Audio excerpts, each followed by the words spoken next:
and celebrate together. The victories won for our liberation. Let us dedicate ourselves to rise together to defend our liberty. Sons and daughters, fresh of the sun and fresh of let us make Africa the tree of life.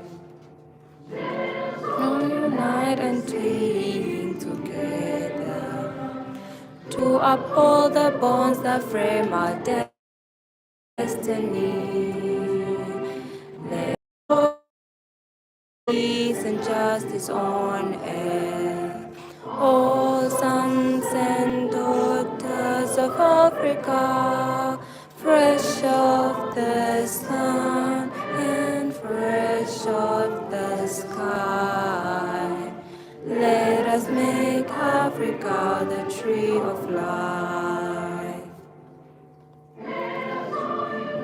My brother, together to give the best we have to Africa, the cradle of mankind and fount of culture, our pride and hope at break of dawn.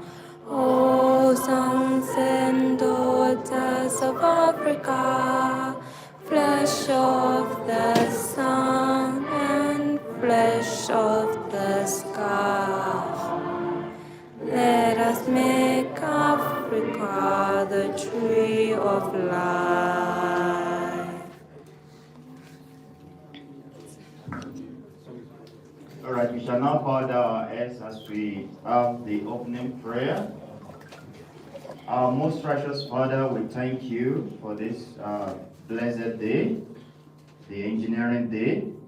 We are here to celebrate innovation, creativity, and what you have installed as intellectual to bless us with as engineers. We want to appreciate you for this program. Praying that everything that this program has to offer us will be a challenge to us, will be a blessing to everyone, and together we will see the need to use engineering as a tool to uplift our nation in Jesus' name. Amen. Amen.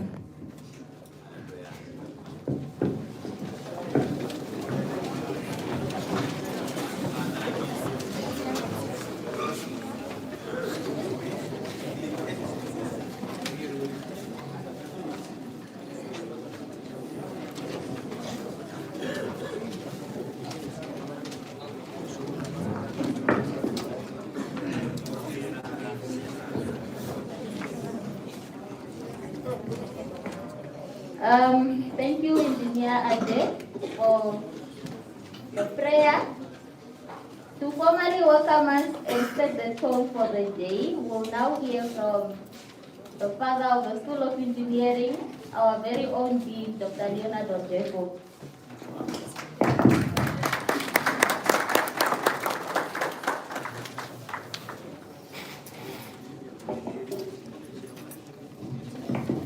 Good morning. This morning, greatest engineering students. When I say greatest engineering students, you say great innovation and what? Creativity. Greatest engineering students. Great. Innovation and creativity.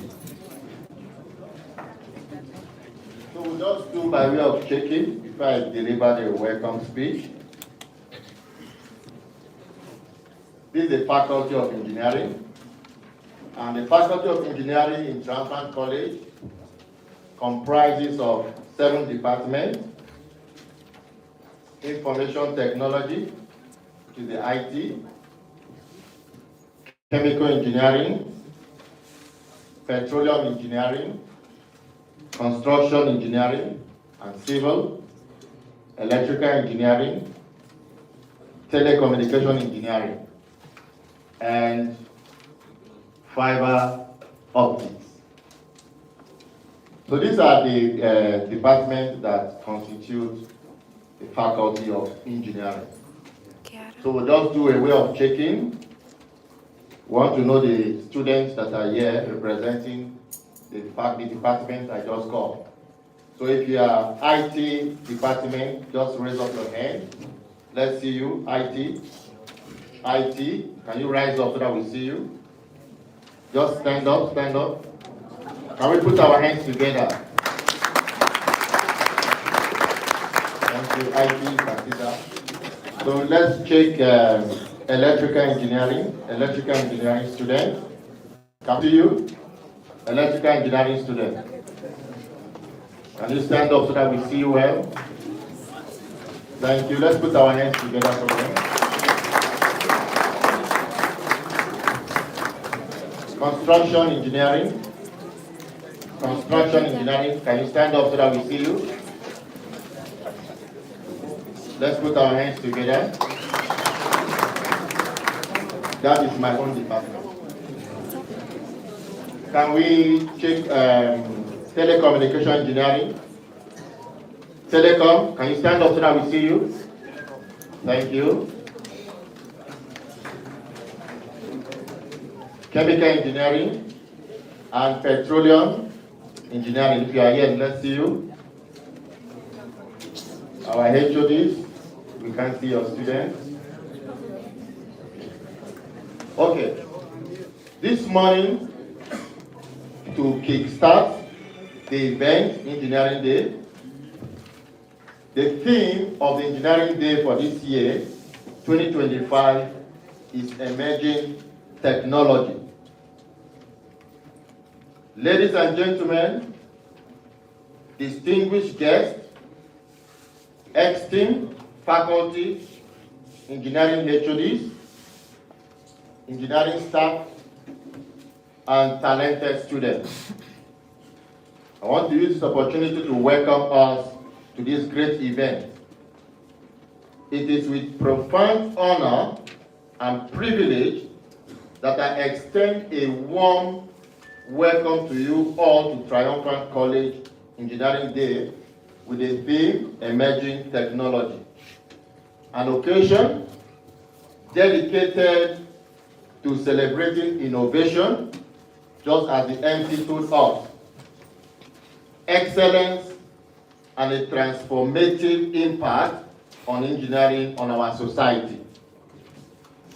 We are privileged this morning to have with us Mr.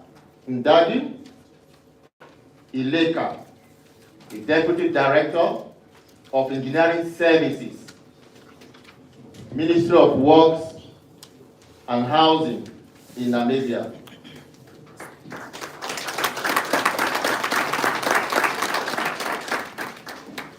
He's here this morning representing the Honorable Minister of Works and Transport, Honorable Minister Beko Nekundi.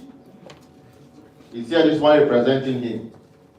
Your presence, sir, underscores the critical role of engineering in advancing Namibian infrastructure and sustainable development.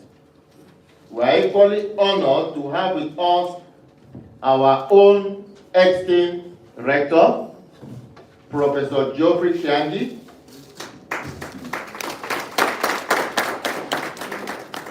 who is also an engineer, so we are happy to have him.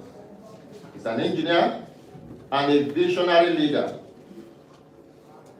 And I want us to know that his visionary leadership guides our institution. And also we have in absentia our Managing Director, Madam Elizabeth Kiangi.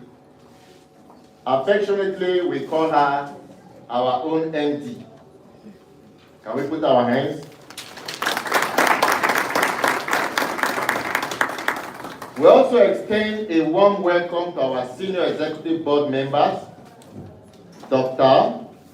John Okezin, the Director of Academic Affairs, is also present with us.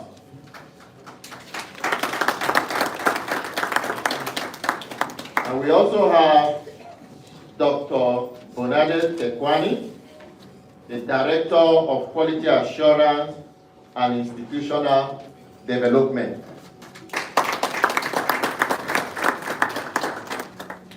He's here with us, and he will always tell us, no, I love him because he's a man of quality. He will always tell us evidence. And I know that we are taking records so that after this event, we will send all the evidence and with pictures attached. We are deeply grateful for the presence of distinguished representatives from key institutions. Ms. Georgina Cosmon from the NTA,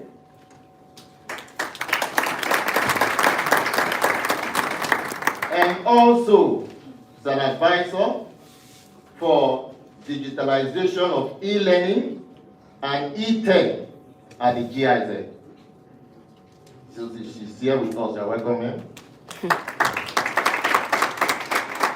Dr. Iyalo from the International University of Management, IUM, also present with us. You're welcome. Ms. Nekulilo Nelewa from the National Commission of Research, Science and Technology, NCRST, is also present with us.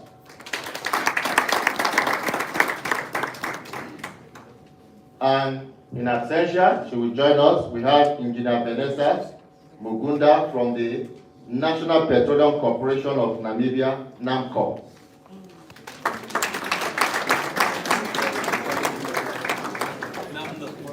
So we also have Mr. Kuda, LRE Trading. You are the one dealing with fiber in this country. You are welcome, sir. Your esteemed participation and collaboration will inspire our students and faculty to push the boundaries of innovation and excellence. Today, we come together to celebrate the remarkable achievement of our engineering students, showcase groundbreaking ideas, and highlight the pivotal contributions of engineering to our nation's progress. May this event serve as a catalyst for collaboration, innovation, and a pursuit of a sustainable future. Once again, welcome to Triumphant College Engineering Day with the theme, Emerging Technology. Let us make this a resounding success, marked by creativity, excellence, and shared vision. And I say thank you and welcome.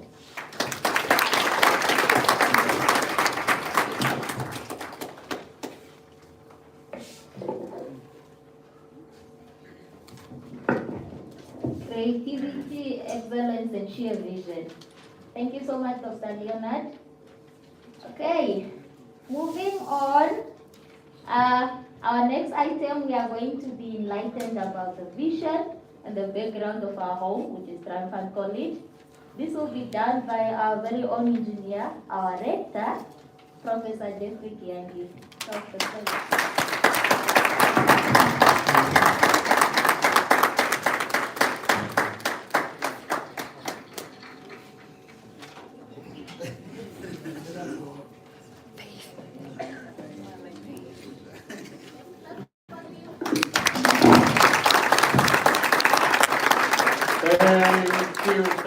Thank you. Wow, these are engineers. Did you know that the respect of any country is based on the quality of their engineers? Did you ever know? Your voice in the world arena, it's not because you have many eloquent orators in that country, or people who put financial books very well, but your voice is heard in the world by the quality of your engineers. So Namibia has a lot of natural resources, but that's not what will make the world turn and look. They will just come, take resources and go. Namibia will be respected if the resources we have are turned into products and the world come to look for those products from us. You can just see Trump muscling the world around and saying, if you want to trade with us, 40% tariff, and the whole world is shaking. Why? Because they don't have the quality of engineers to produce what Trump has in America. Now I'll tell you something else. Did you know that 90% of politicians in China are engineers? And 80% of politicians in US are lawyers. Now compare China and America. Some of the best engineering feats that are being constructed today are from China. While America is talking of democracy, lawsuits, and all that, China is progressive.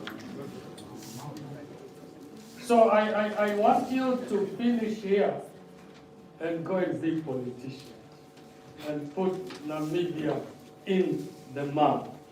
Did you ever think about politics? Politics is very important to be left to politicians. So we engineers also want to come in there. Right. I have a written speech, so I will go through it.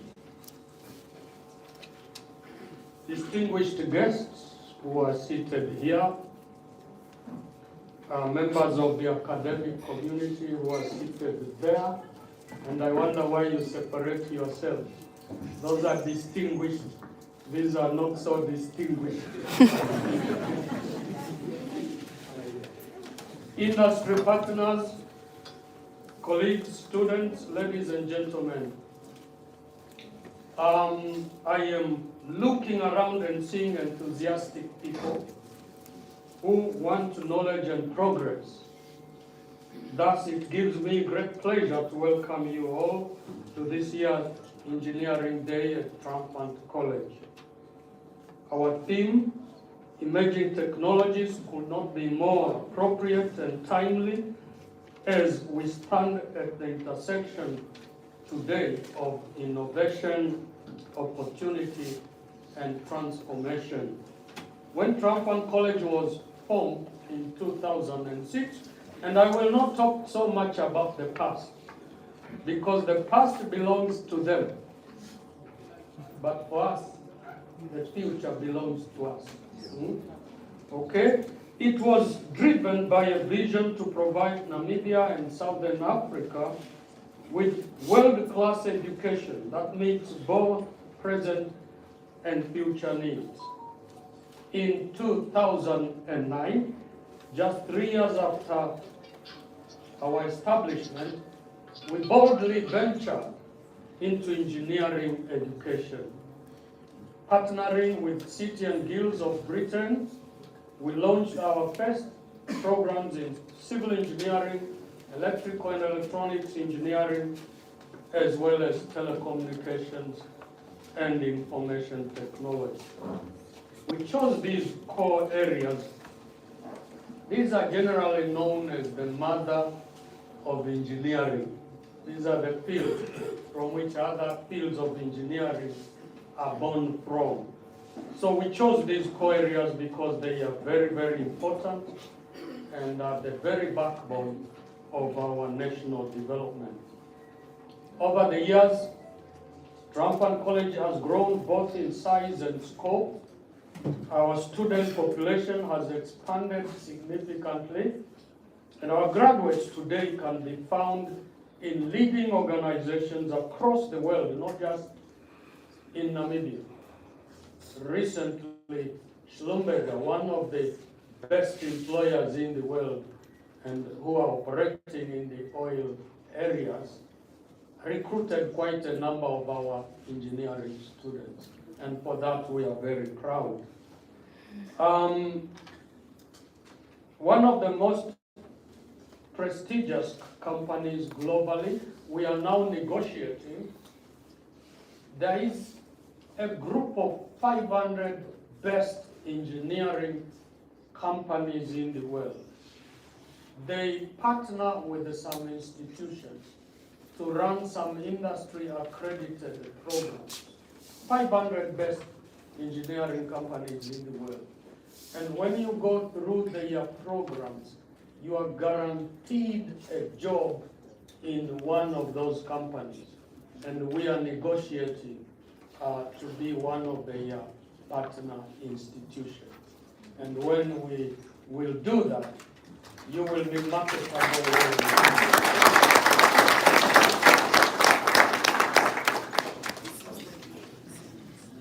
So looking to the future, what did I say? The past belongs to them. But to us belongs the future.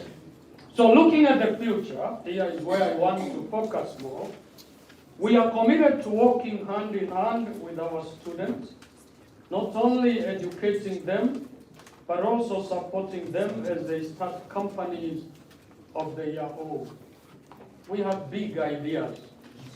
We want, when you finish and you have a commercial engineering idea, which has commercial potential, you come to us. We will then incubate that idea.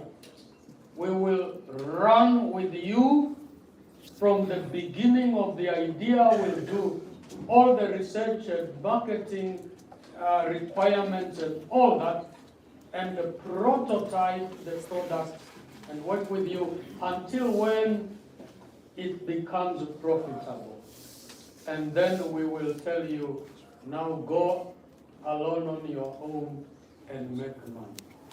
And in that program, we are thinking of developing, about 10 Namibian billionaires in the next 15 years. That is our aim.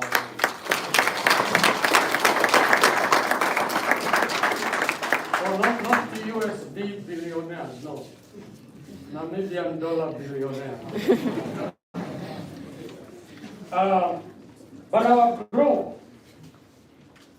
has not been by chance. We have carefully studied Namibia's economic environment and its future prospects to ensure that our academic offerings remain relevant. This is why we have expanded into specialized and emerging areas of engineering. One of them, which we have expanded to, is manufacturing engineering. Namibia has a pressing need to reduce dependency on imports. With the government's industrialization agenda, local manufacturing will be a key to job creation and economic resilience for the country. Our programs prepare students to drive, to take a lead for the country in this transition. Then we have chemical and process engineering, with the mining and processing sectors forming the backbone of our economy. Skills in chemical and process engineering are vital for adding value to our mineral resources rather than exporting them raw. You see, in Namibia, we have great opportunities. Did you realize even toothpaste we import? Even toilet papers we import. Even soaps we import. All that is area where chemical and processing and manufacturing engineering can build up a factory easily. So there are so many job opportunities in Namibia. So many. Don't stand by the street corner and wait to be called by somebody. Just apply your engineering mind and look at an area where we import things and begin to develop. You see, while we say we have 50% unemployment, when I fly into Namibia, I fly into aeroplanes where they are full of Chinese coming to Namibia to work. But Namibians are saying, we have no jobs. The Chinese are calling each other and say, hey, come, there are so many jobs in Namibia. Where is the problem? It's because we have been wood homes and we do not see the opportunity. We train our students to see these opportunities. Petroleum engineering. With oil and gas discoveries offshore Namibia, which has captured global attention, Namibia now is the darling of the world. Did you realize it? I was just listening to news, was it last night?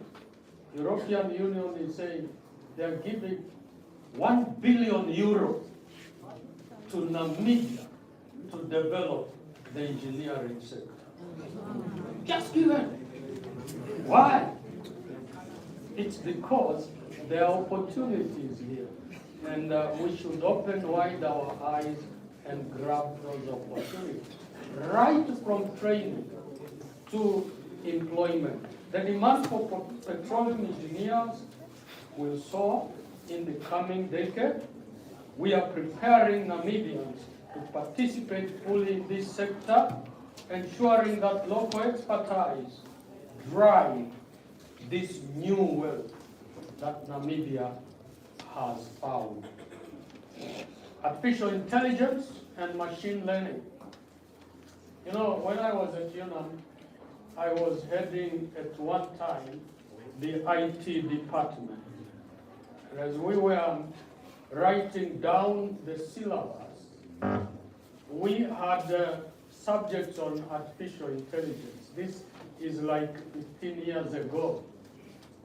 And we said, no, artificial intelligence has no relevance enough. So we removed it as a subject. But look what is there today. Artificial intelligence is the in thing. Grab it and run with it. Globally, AI is shaping industries from healthcare to finance. And in Namibia, AI has the potential to transform agriculture, logistics, service delivery. We want our graduates to be at the forefront of this digital revolution. Yesterday, I was in our artificial intelligence lab, and I want our people to bring all the parts of, these drones. We want the drone technology. And I was saying, with the drone technology, we can begin engaging Ministry of Health to deliver their medicines to the remote areas. We can engage with the Ministry of Fishing to say, our drones will do surveillance for you in the sea. You don't need to send all the boats with guns and swords. It's a lot of money. We can just fly drones around the sea and see who are poaching our fish. And we can do it right from here in Triumphant College. Cyber security, the cyber man is here. Cyber, no, he's fiber. Fiber and cyber, You can easily. Okay, cyber security as Namibia digitizes its economy and government services, cyber threats are becoming a real risk. Skilled cyber security professionals will safeguard our infrastructure and data sovereignty. People are hacking now even into very secure database systems. I think it's a year and a half, they hacked the entire US healthcare system, and they demanded billions of money to return their data. Do you know what? The US Health Department paid that money quietly underground, and they got the system back. It was in terms of billions of ransom money. Now, we do not want to be subject or open to such risks, and so we have to train people to ensure that the data we keep is secure, whether in Namibia or elsewhere. Fiber optics technology, the copper era is gone. And I don't know why we still are in the copper era. Do you know the development stage of the world? There was Stone Age, and then what age came? Iron Age, and then what age? Bronze and so on, where now copper comes in. And where are we now? What age are we? You don't know. Go and study.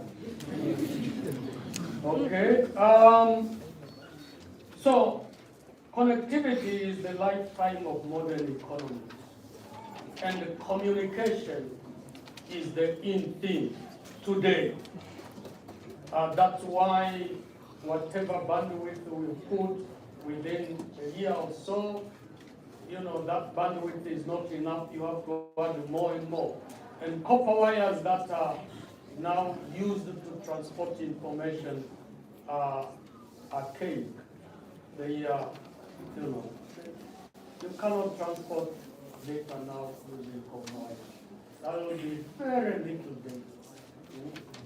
In future, as you walk around, you will be a center emitting data and receiving data wherever you walk as an individual. And we have to provide the connectivity that allows that. In future, you will wear gadgets. If you pass by a person, you can just tell who that person is, whether he's a robber or whether he has criminal record. And so you check your wallet to be sure you are safe. But all that requires connectivity. And you can see the future of the world is on this fiber optics.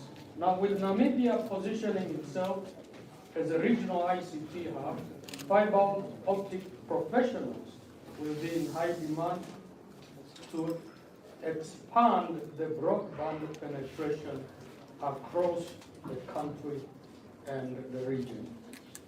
Indeed, we are also preparing to launch a range of courses specifically focused on oil and the gas industry in anticipation of its vast impact on our economy.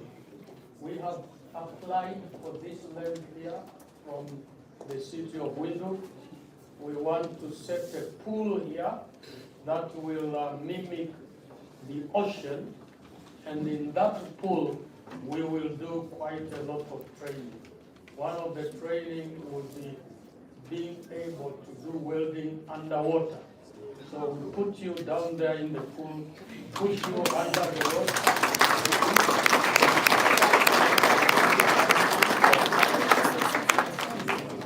and tell you, go weld. Now, some of you cannot even float. You don't know how to swim. But yeah, we are bringing those, even the diving courses, safety offshore, and all those broad band of courses, we are going to run them. In fact, we wanted to start them this year, but we're thinking that it will be too much towards the end where people are in the holiday mood. So we will start them early next year.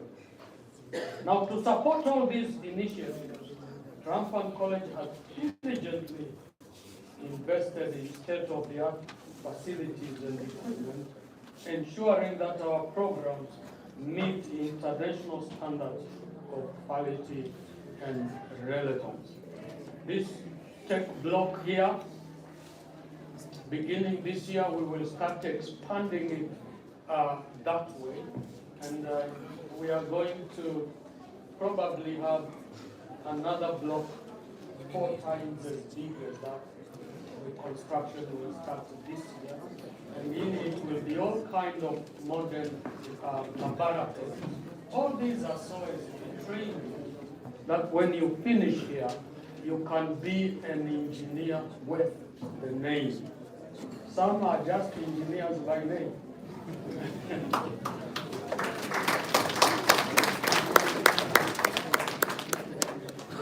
The construction of our modern tech block that I'm talking about is showing us the direction which we want to go, and we will continue to expand facilities.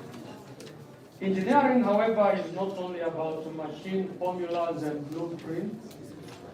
My friends here are bored already because we are talking of spanners, welding, underwater. It's not just about that. It is also about people, communities, and the progress. That is why we are gathered here today, not only as a college, but as a community of partners, industry leaders. Is there a parent here? Parents, do you share with your parents what you are doing? Do you? Because if you do, there should have been at least one parent here. Is there a parent here?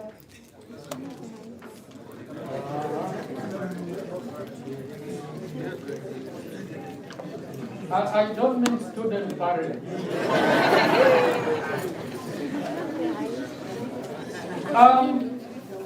Okay, parents and students, we embrace the wisdom of the African proverb, famous African proverb. It says this: if you want to go fast, go alone. But if you want to go far, go with others. So that's why we have others, all these partners here today, because we want to go far in our visions and objectives.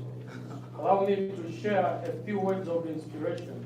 The great engineer Nikola Tesla once said, "The present is theirs. The future, for which I have already worked, is mine." That's what I was saying in the beginning. Similarly, the Bible reminds us in Proverbs 22:29. You see a man skilled in his work, he will stand before kings. He will not stand before obscure men. Indeed, skill and excellence will open doors beyond imagination. Engineering has always been about solving problems in creative ways. Humorously, one might recall the story of the Wright brothers. Who know the Wright brothers? What are they famously known for? Yeah? Yeah, aeroplane. You know, they are the ones who got the idea that we can fly. You know, every time I am flying in an aeroplane, I am amazed by that thing. You see people like ants going into a Boeing 787, and then that whole thing moves at the speed of a sound and suddenly floats in the air, carrying tons and tons that if you put into anything, you expect that thing to fall down. But this thing goes up, you know, defying the laws of engineering. But how did that come to be? It's the Wright brothers. And when they were trying, people were making fun of them, and they were telling you, these are simply bicycle mechanics. who wanted to attempt to fly. They want to touch the sky with a bicycle mentality. Don't listen to mockers. Some of us have been told you can't do it. You are not good enough. Don't listen. Just have a vision and work to reach that vision. Yet they persisted, and their impossible dream became the aviation industry that today connects the entire world. In fact, I was just reading. You know how much it is to fly today from China to New York, from Beijing to New York? It's about 20 hours. I was just reading that the Chinese have discovered and developed an engine that can fly from Beijing to New York for 1 hour. 1 hour.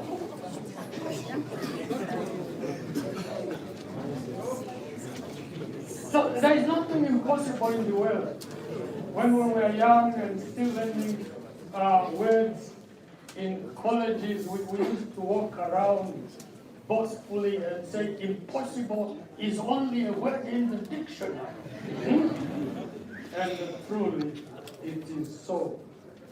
Now, our legacy since 2006 is proof that we are here not just to educate but to empower. As we celebrate this engineering day, may we commit ourselves to embrace emerging technologies, not as distant threats, but as opportunities waiting to be harnessed by us.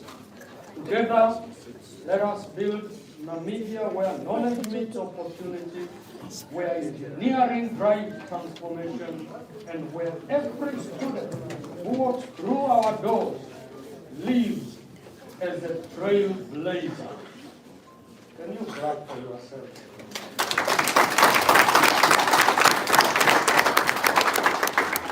I thank you all, and I wish you a fruitful and inspiring engineering day.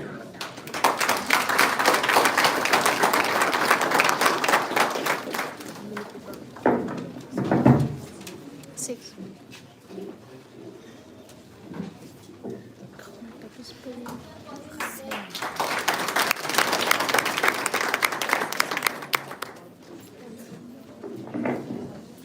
That was such a speech. Like Prof has mentioned, the past belongs to them, but the present and the future is ours. All right. So as we are growing, as we are evolving, we are getting more connected. And that means that there are threats to data and to our system as well. So now to speak on cyber security in the era of Internet of Things is our Dr. Iyalo Wairanjo. Did I say it correctly, Doctor? Dr. Iyalo Wairanjo from International University of Management. Let's hear from you.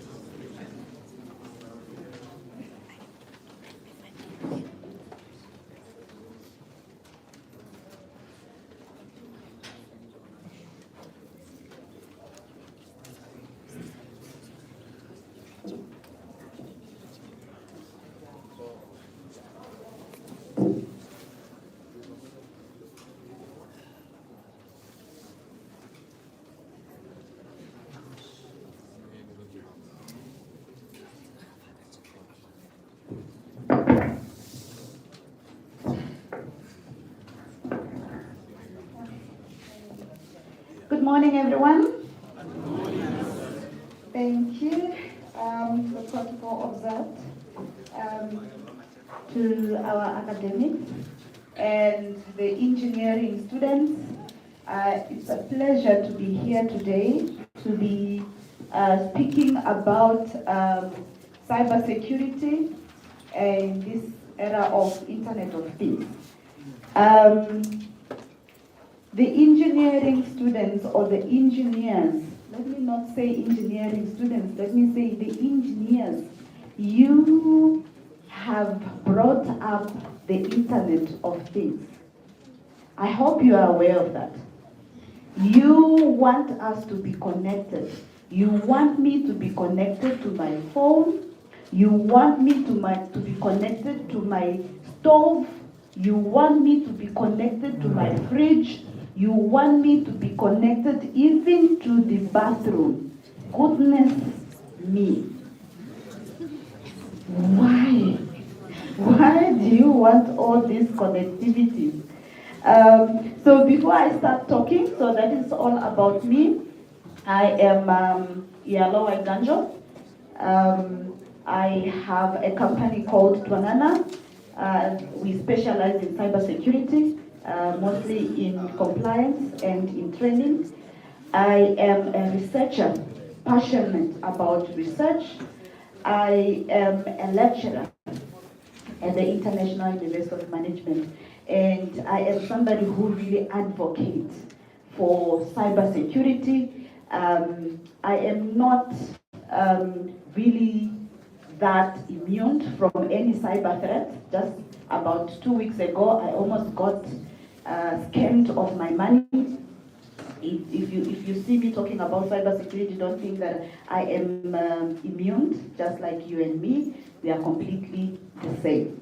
So let's get into today's topic. We are talking of Internet of Things. I have just given a brief of an introduction of what Internet of Things is all about. Anything that is connected to the Internet, that is Internet of Things. What engineers have come up with. A car now, I can start a car from my office. By the time I reach the car, it will just start going. Because then it is connected to my phone through the Internet. These days, people are cooking while in their homes because the stove is connected to the phone. By the time I reach the pot, must be start cooking pap. Right?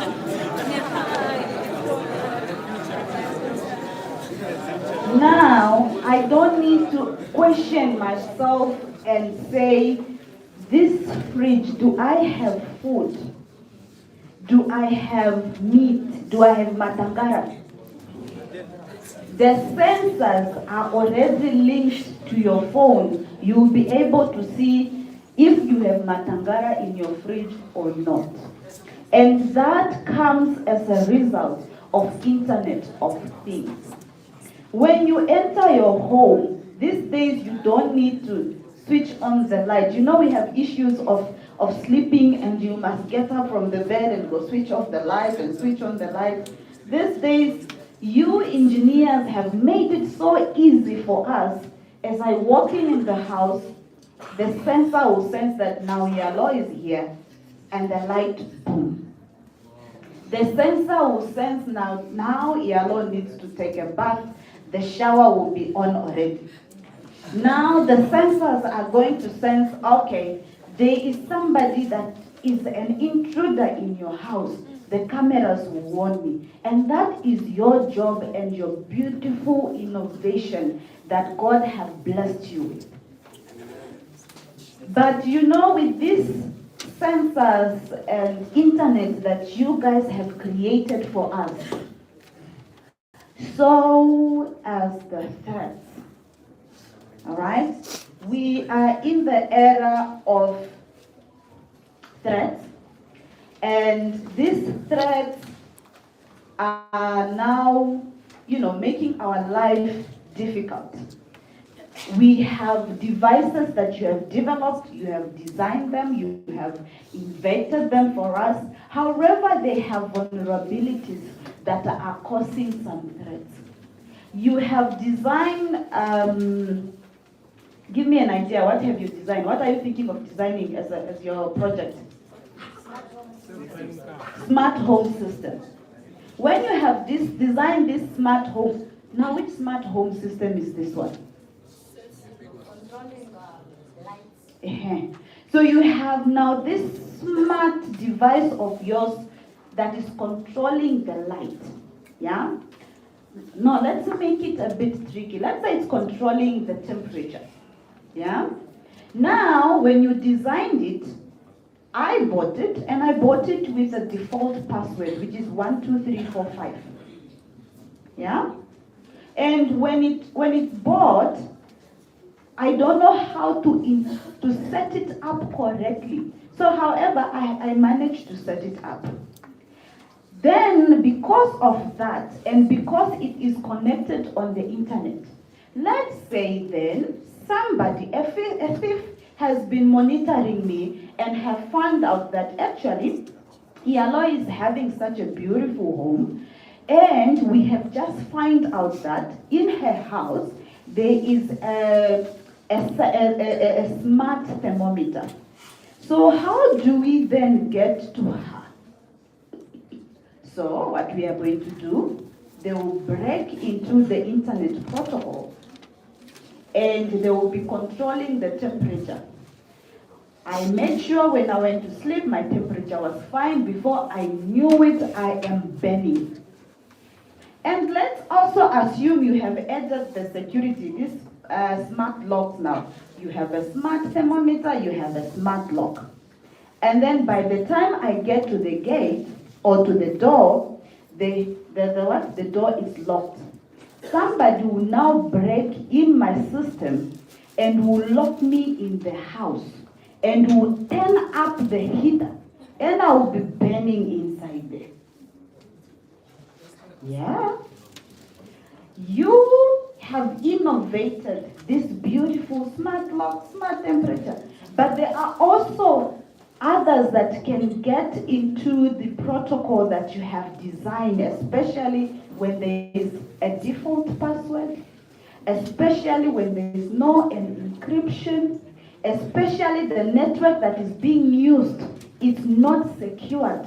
At the end of the day, the house that you have designed for me, which is smart, it's going to kill me.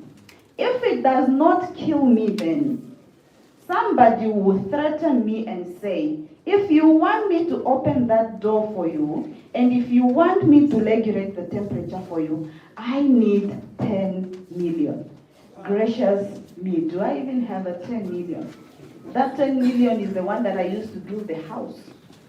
But now, I'm being threatened, and that is what we call ransomware. Yeah? I'll be locked in that house. We can now start imagining with my children, with my husband, my dog. I have a dog that I love so much. We are in there because of this vulnerability in the network system that now gets my life into danger because of the Internet of Things. And let's assume you have designed a car. I understand there is auto mechanic engineering here. You have designed a car. I told you these days I have a friend who starts her car when she's in the office, and her reason is, by the time I get there, the car have already warmed up. So let's assume, then I started thinking, because of automation and because of remotely control that we want, let's assume somebody intercepted your network as you turn on your car. And as you are busy driving, because of that smart, we call it driving, somebody is going to be driving your car. Before you were driving 60, the car is on 120. How did that happen? We have smart cars now, and it's you who invented them. I'm driving 60, the car out of the blue, it's on 240, and I have to hear a voice, if you want us to stop the car, you must pay us.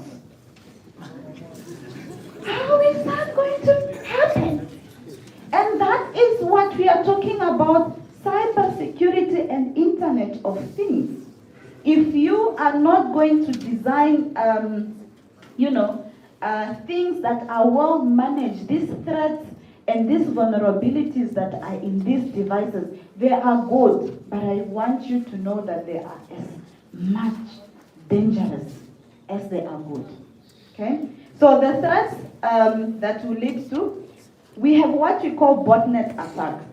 And a botnet attack means that your network or your traffic, let's say it's between your phone and your car, somebody can actually get to it, send a lot of traffic, confuse it. Instead of you driving it on 60, somebody will be driving it for you on 200. And that is a botnet that will be sent to your traffic. That can also lead to what we call data breaches. You know, because your phone, when you talk on your phone, it's connected to your car. Every record that is in your phone is also stored on your car. The transaction that when you are paying your DSTV using your phone, that data is recorded in the phone. I mean, it's on the phone, but it's also recorded on the car. That data can be accessed. Your password that you have entered to enter on the internet banking can be taken, which is called data breaches. And that information can be used for something else. To blackmail you, to create identity theft, and we name it. We also what we call DDoS. This one now, it's similar to ransomware, when they will take over your network, your car, your home, your manufacturing machines, even in the hospital, because now doctors do not need to operate you when they are sitting there anymore. They can use some machines and they just go inside you. That is Internet of Things.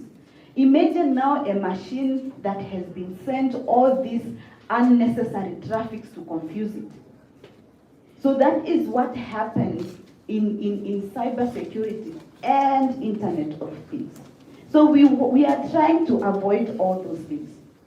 Now, when it comes to cybersecurity, we want to make sure that we build Internet of Things infrastructure that are able to detect, to prevent any attack or any disruption of services or disruption of functionalities.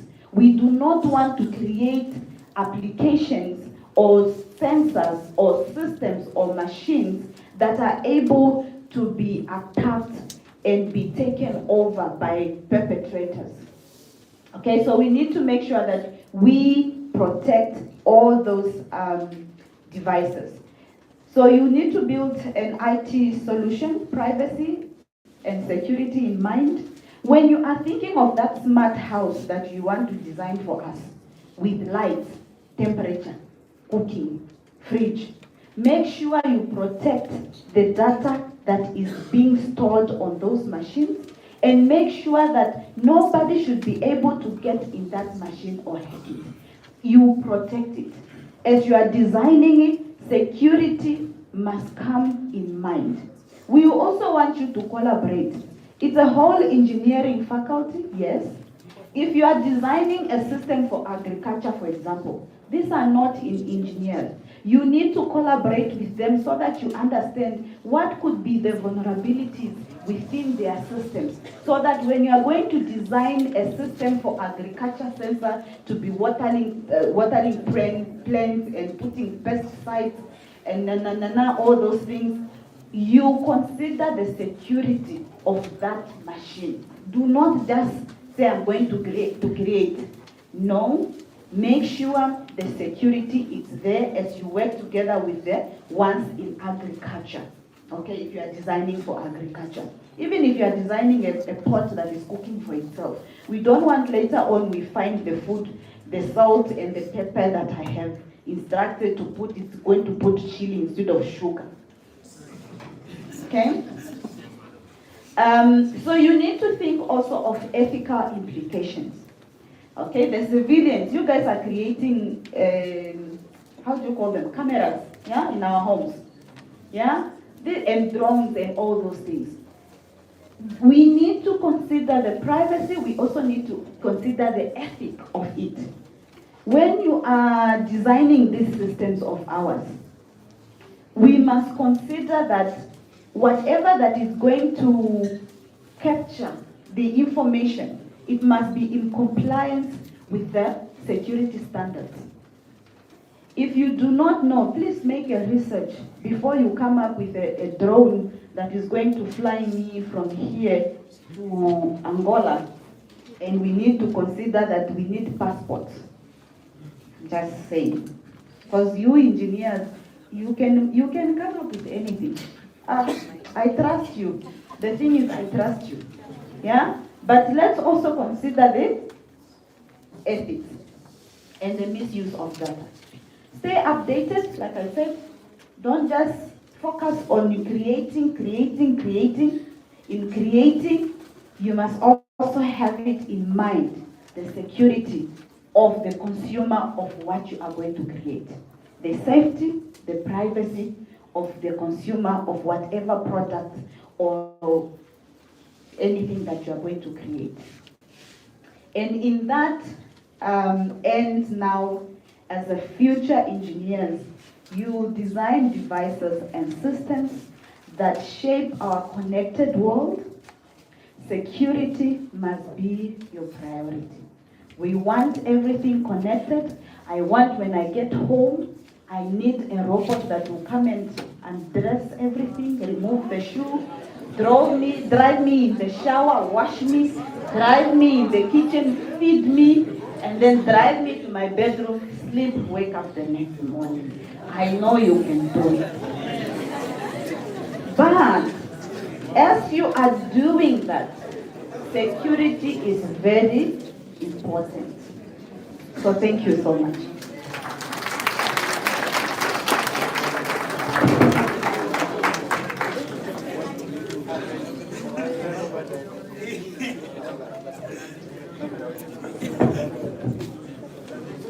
All right, let's go for Dr. Yalo again.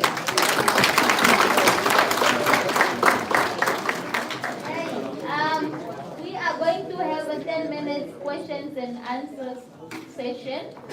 So our future cybersecurity experts and the rest of the engineers, now is the time to ask.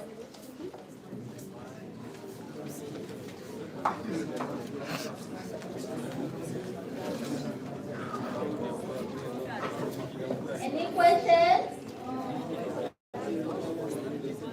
Yes, Santiago. All right.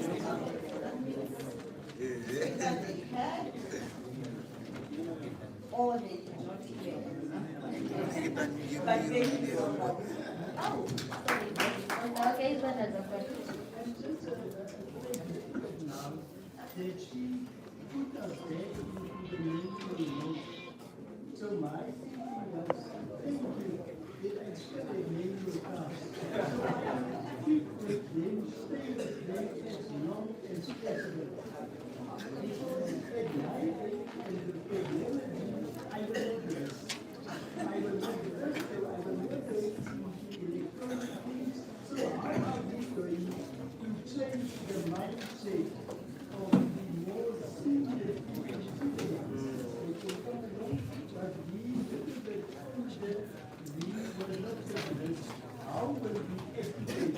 How will we educate our seniors in also adapting to technology and go with the flow of just pressing buttons? Thank you.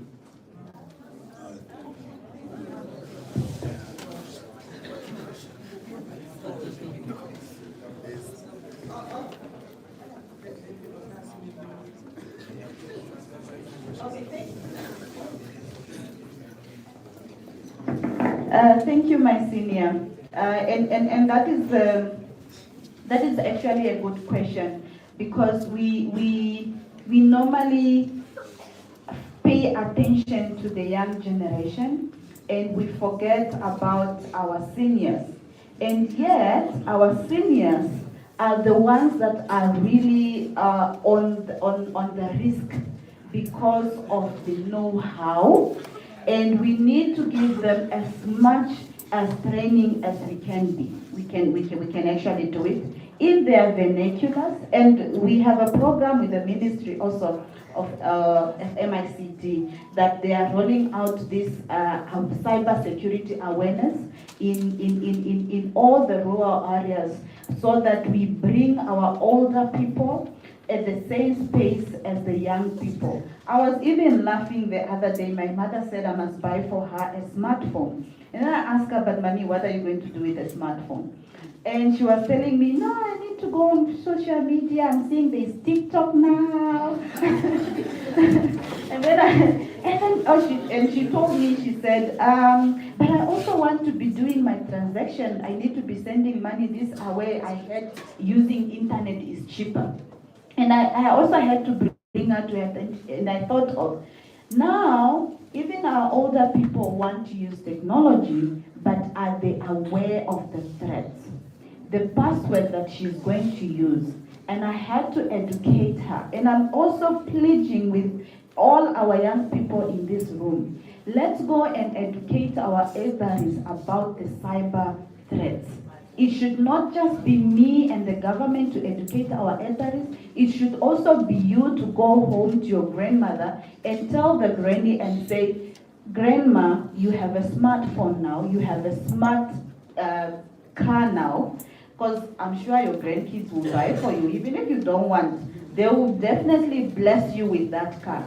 But as they are blessing you with the car, they must also educate you on the threats and the security of that car. We cannot shy away, Papa. We can't. Thank you. Thank you so much. Any other question before I go? Okay. Thank you. Thank you, Director of Ceremonies.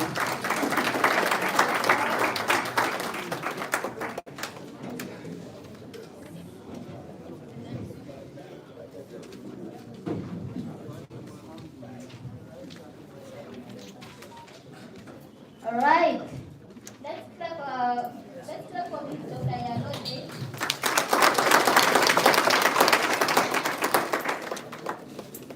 Okay. That was an insightful speech. I hope our future engineers are not going to turn into haters, but developers, please. Okay. Who uses AI in this room? Who uses artificial intelligence? Alright.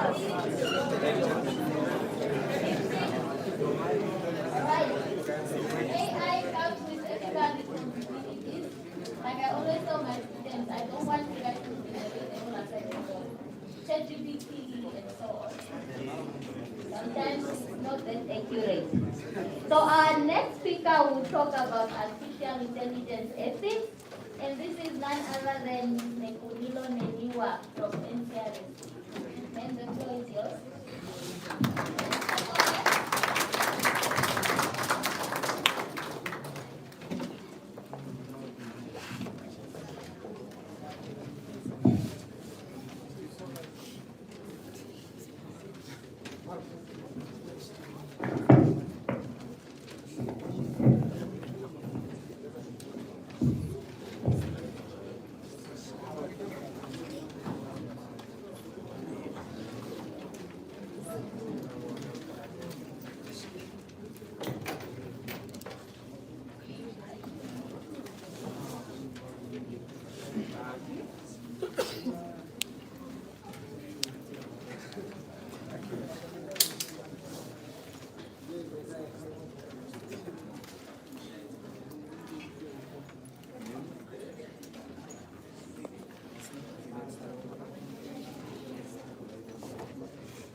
All protocol observed, allow me to greet the congregation in the name of our Creator. Good morning, everyone. Okay. My name is Tekudilo Neliwa. I am a PhD candidate in computer science with a focus on ethical AI at the University of Murcia, it's in Spain. Yes. I am also the founder of NC Commerce and Data Science Solutions. And I'm an affiliated scholar, assistant research sometimes at the NCRST, that is the National Commission on Research, Science and Technology.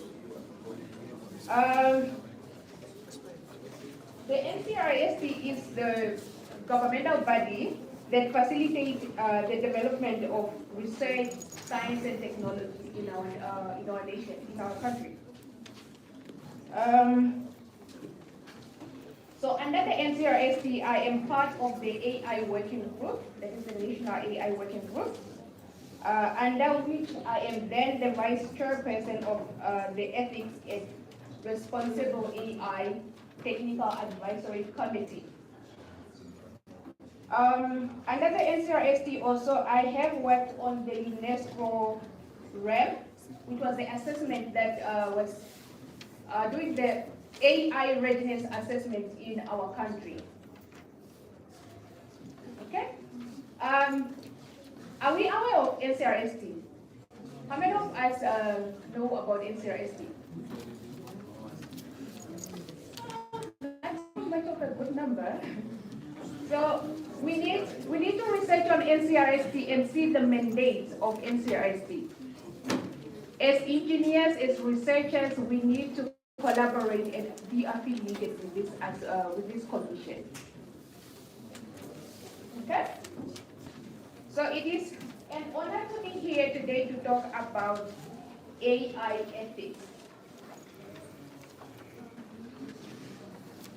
How many of us are aware of AI?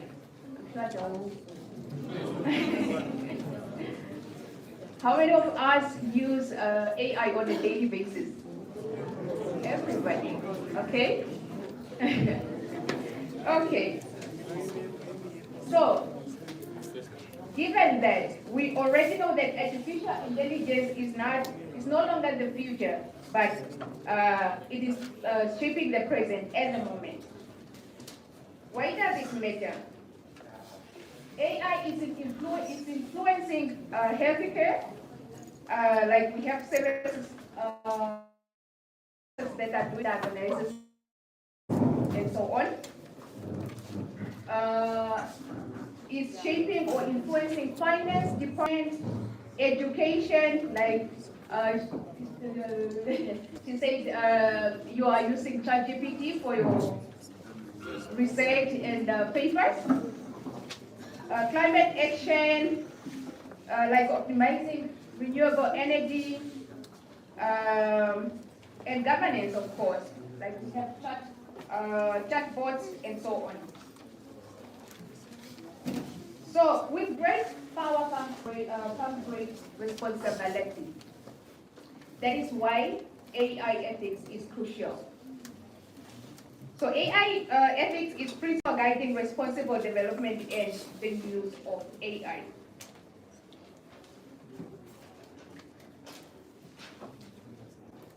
How did AI come about? AI was birthed by the fourth industrial revolution. Okay? How many of us are aware of or know about fourth industrial revolution?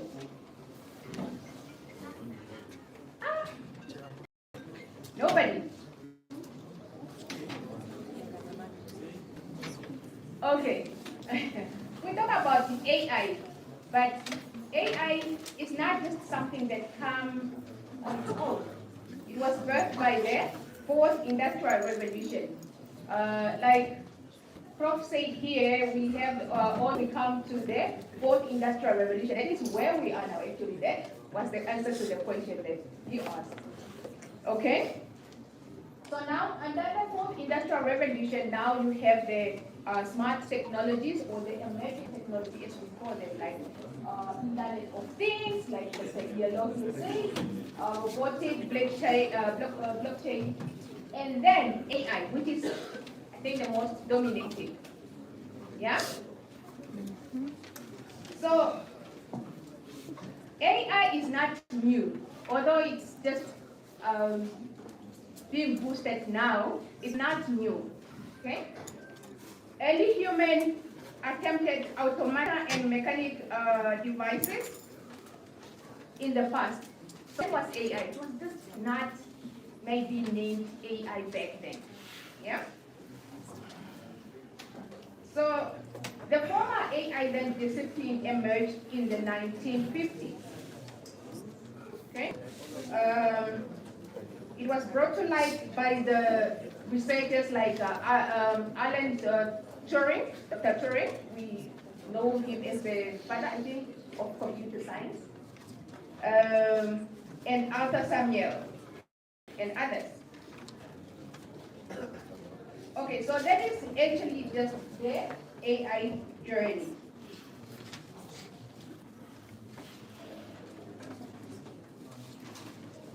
But what is AI? Okay? AI is not just ChatGPT. Yeah? It's not just DeepSeek. It's not just or LLM. It is actually systems capable of performing human-like cognitive tasks. Okay? AI is not one technology.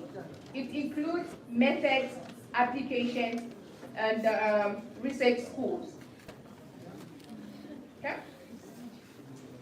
So we have applications like chatbots, recommendation, and then medical diagnosis, self-driven cars like Dr. Yellow here mentioned, and so on and so on.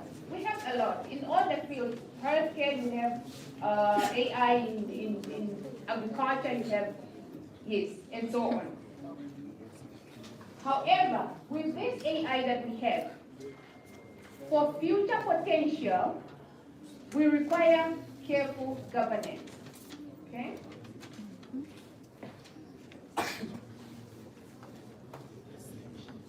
So what are the policies and strategies that are available to govern this AI?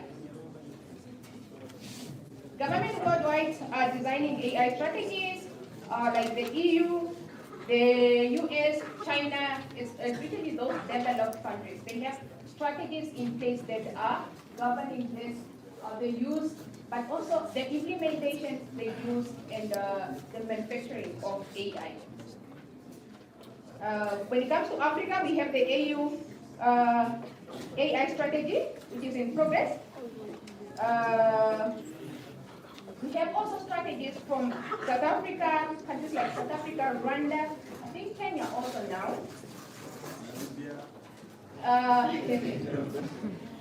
Namibia, we don't really have a strategy yet. However, we are at the early stage of producing one.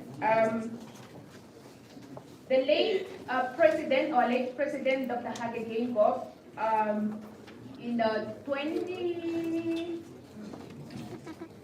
2021, yes, he appointed an 8 members for IR task force. I'm not sure of how many of us knows about that, but it was a very important task force that was doing the assessment of fourth industrial revolution for our country. Okay, so this task force head came up with 13 recommendations. Okay, one of which was then to come up with an AI institute in the country. This institute was then supposed to develop ethical AI application in the country. Okay, so under that recommendation was then born the AI working group. Okay, under the NCRSD. So that is now the body that is trying to come up with the AI strategy for the country. Okay, we have different thematic groups. We have cybersecurity, data science, and for us, I am the vice of then the AI, the ethics and responsible AI. Okay.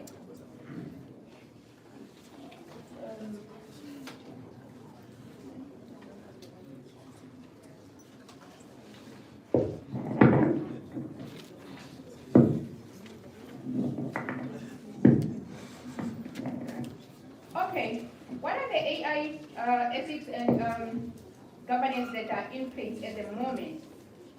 For example, for UNESCO, we have the recommendation of AI. I think there are 10 recommendations. Yes, if I'm not mistaken, yes, there are 10 recommendations, which are then adopted by 200 countries at the moment. We also have OECD AI principles, which is a global standard. It is fostering trustworthy and human-centered AI. We have, in Africa, then we have the continental AI strategy with ethics at its core.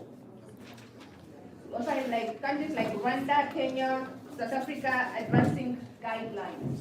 Okay?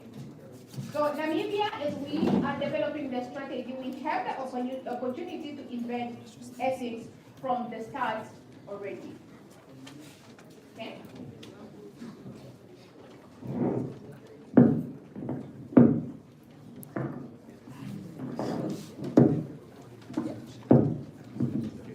The call for action for students like yourself and academics.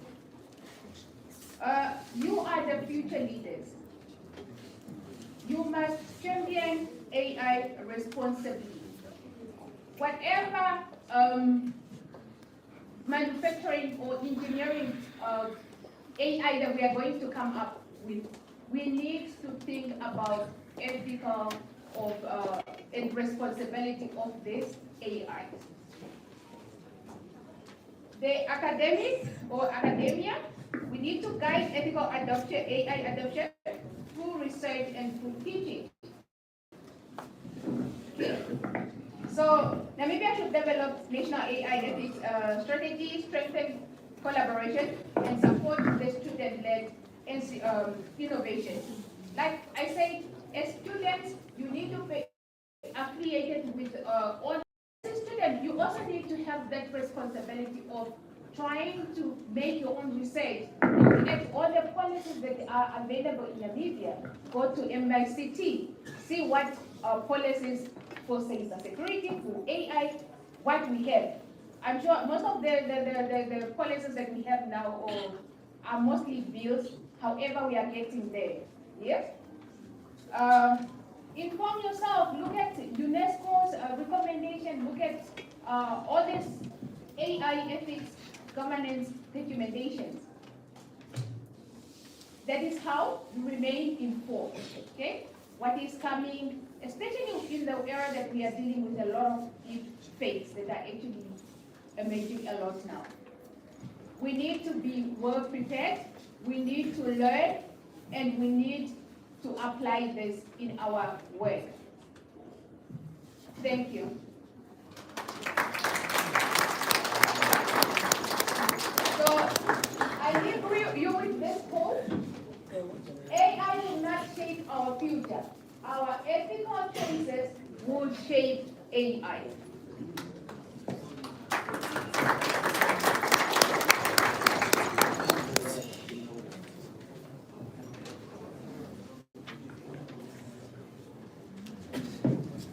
Let's put our hands together for Ms. Neliwa. Thank you. There's a video on TikTok of someone reading a speech. They generated it from AI. And at the end, you know, ChatGPT says, would you like me to convert this to PDF? The person didn't go through their speech, so they just read, would you like me to convert this to PDF? That was a disaster, so please use AI responsibly. All right. We are estimate technology still on the AI topic. However, we are now going to, can you please be quiet? All right. We are now going to go into focus on TVET, and our next speaker will be Ms. Georgina Cosmon from TVET. Ms. Georgina, let's clap our hands together and let's clap for her.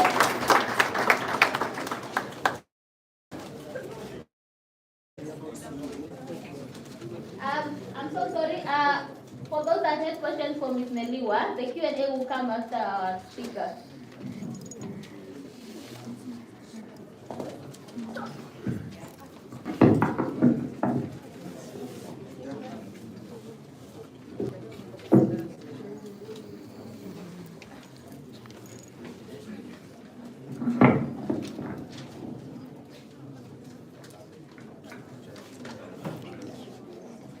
Good morning, future engineers.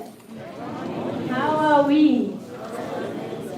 My name is Georgina. I'm a digital ambassador for GIZ, working at Namibia Training Authority. So I focus on digitalization, education technology, and e-learning for TVET. So your brothers and sisters at the TVET institutions in the country. I know that other speakers have asked already.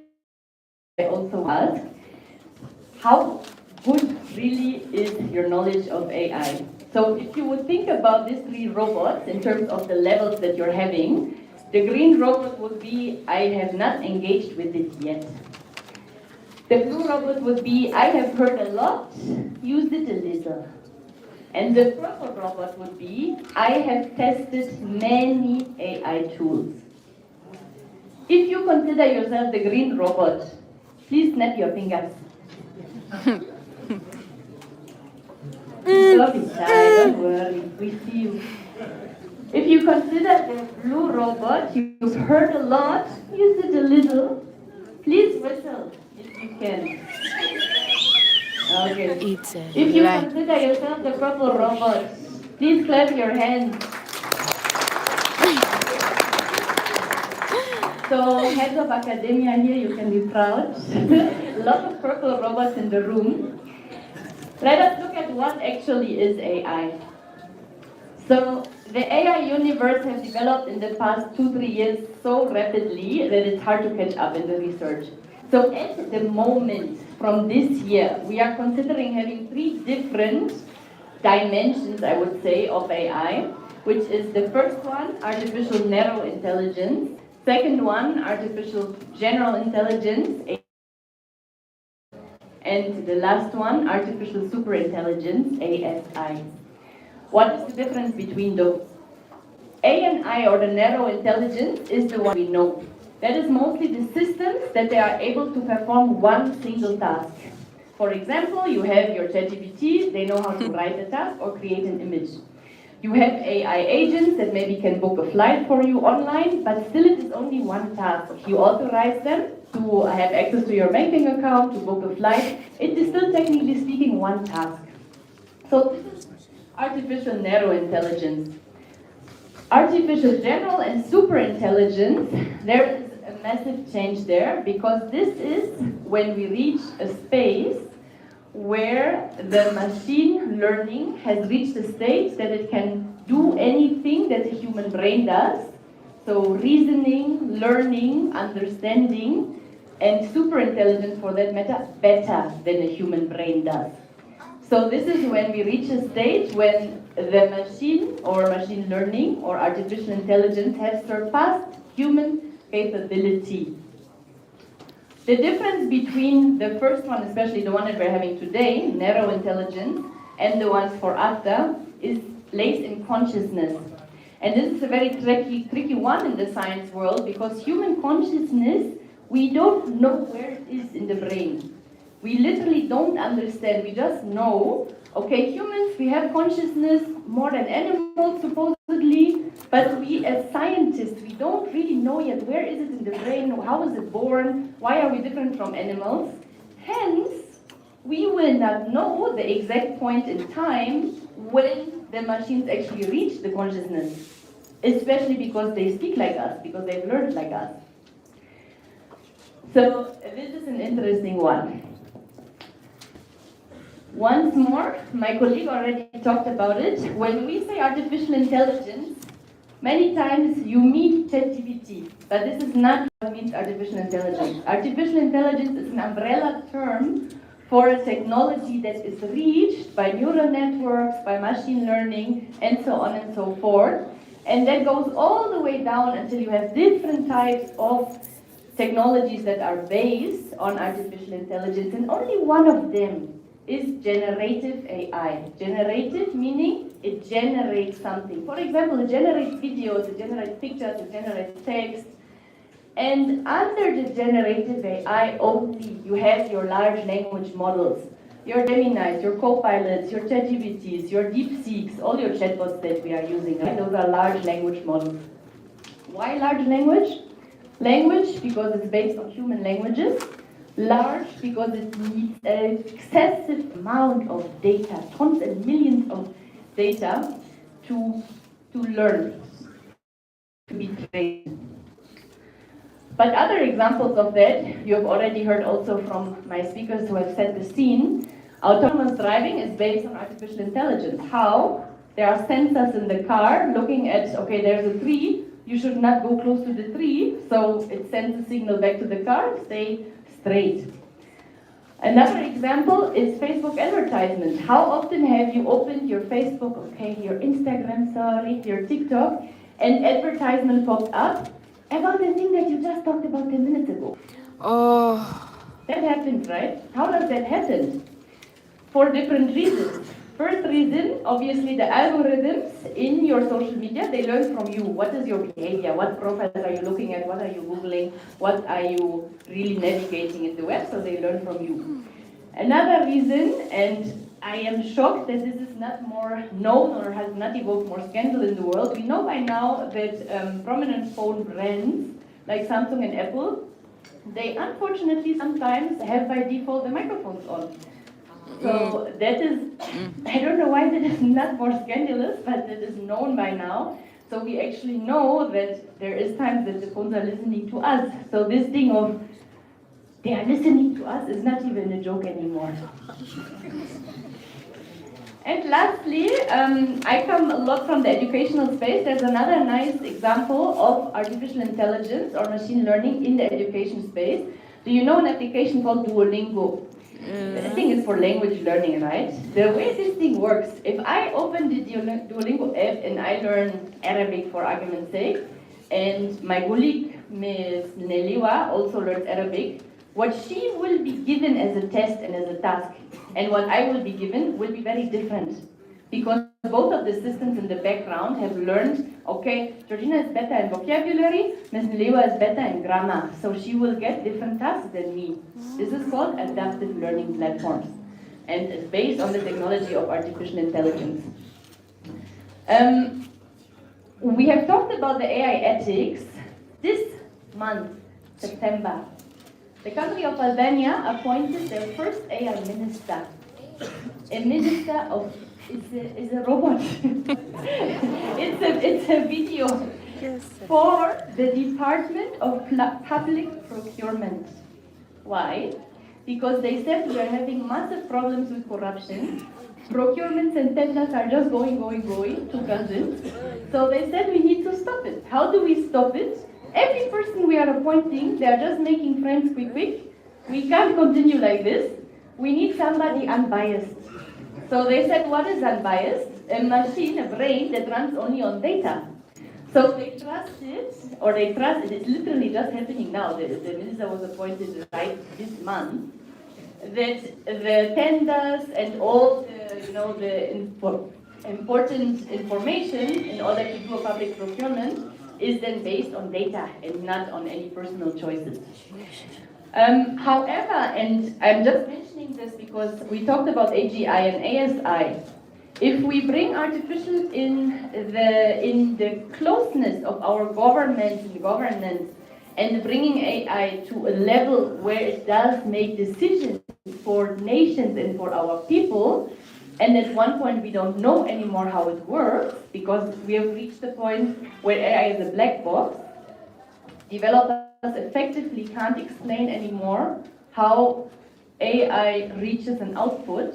Then we have a big problem, dear students, because then we might reach a state where maybe democratic decisions or elections, the AI, they know better how to analyze data, will be based on that. How it is already, for example, in banks, credit scoring system. I will give him a credit, not him, based on data. But what if we don't understand anymore why was the machine giving him a credit and why not him? So those are a bit of the considerations that are very, very important here when we think about how much power those systems already have today and how do we go forward, especially when we reach the level where we don't know anymore how the black box really works in the background, which is effectively this year. We have reached that point. The Turing test failed. You heard my colleague talking about Turing. The Turing test is when you do a test, if the machine is still, or the Turing test if it's a machine talking to you or a human. And until the beginning of this year, it could always decipher, okay, this is a chatbot talking or writing, this is a human. This year, the Turing test failed. So effectively, we can't anymore use a machine to test if it's a machine.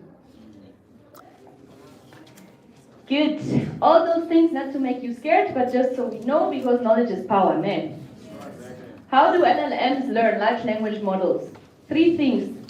We said it already, large amounts of data. What kind of data? Digitalized data. This can be your social media, your blogs, your articles, digitalized books, everything that has been digitalized. Meaning, everything that has not been digitalized is not in this brain. And there is also a lot of knowledge. There's a lot of indigenous knowledge out there, a lot of knowledge that comes from older generations that is very, very accurate and valuable, that is not part of this brain. You need to be very conscious about that. Secondly, mathematical training. So once they get that data, the models learn how to predict which word should come next. Let me do a small test with you. If I ask you 2 plus 2 is? 4. Okay. The cat chases the? Mouse. Okay. It's a bit slow. The sky is? Blue. Okay, very good.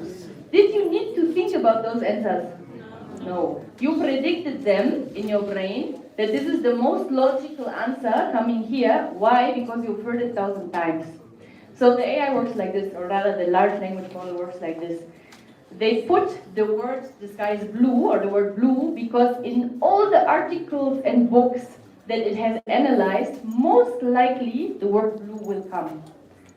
So that is how it works. And lastly, obviously, feedback or fine-tuning, it's called, from humans, not users.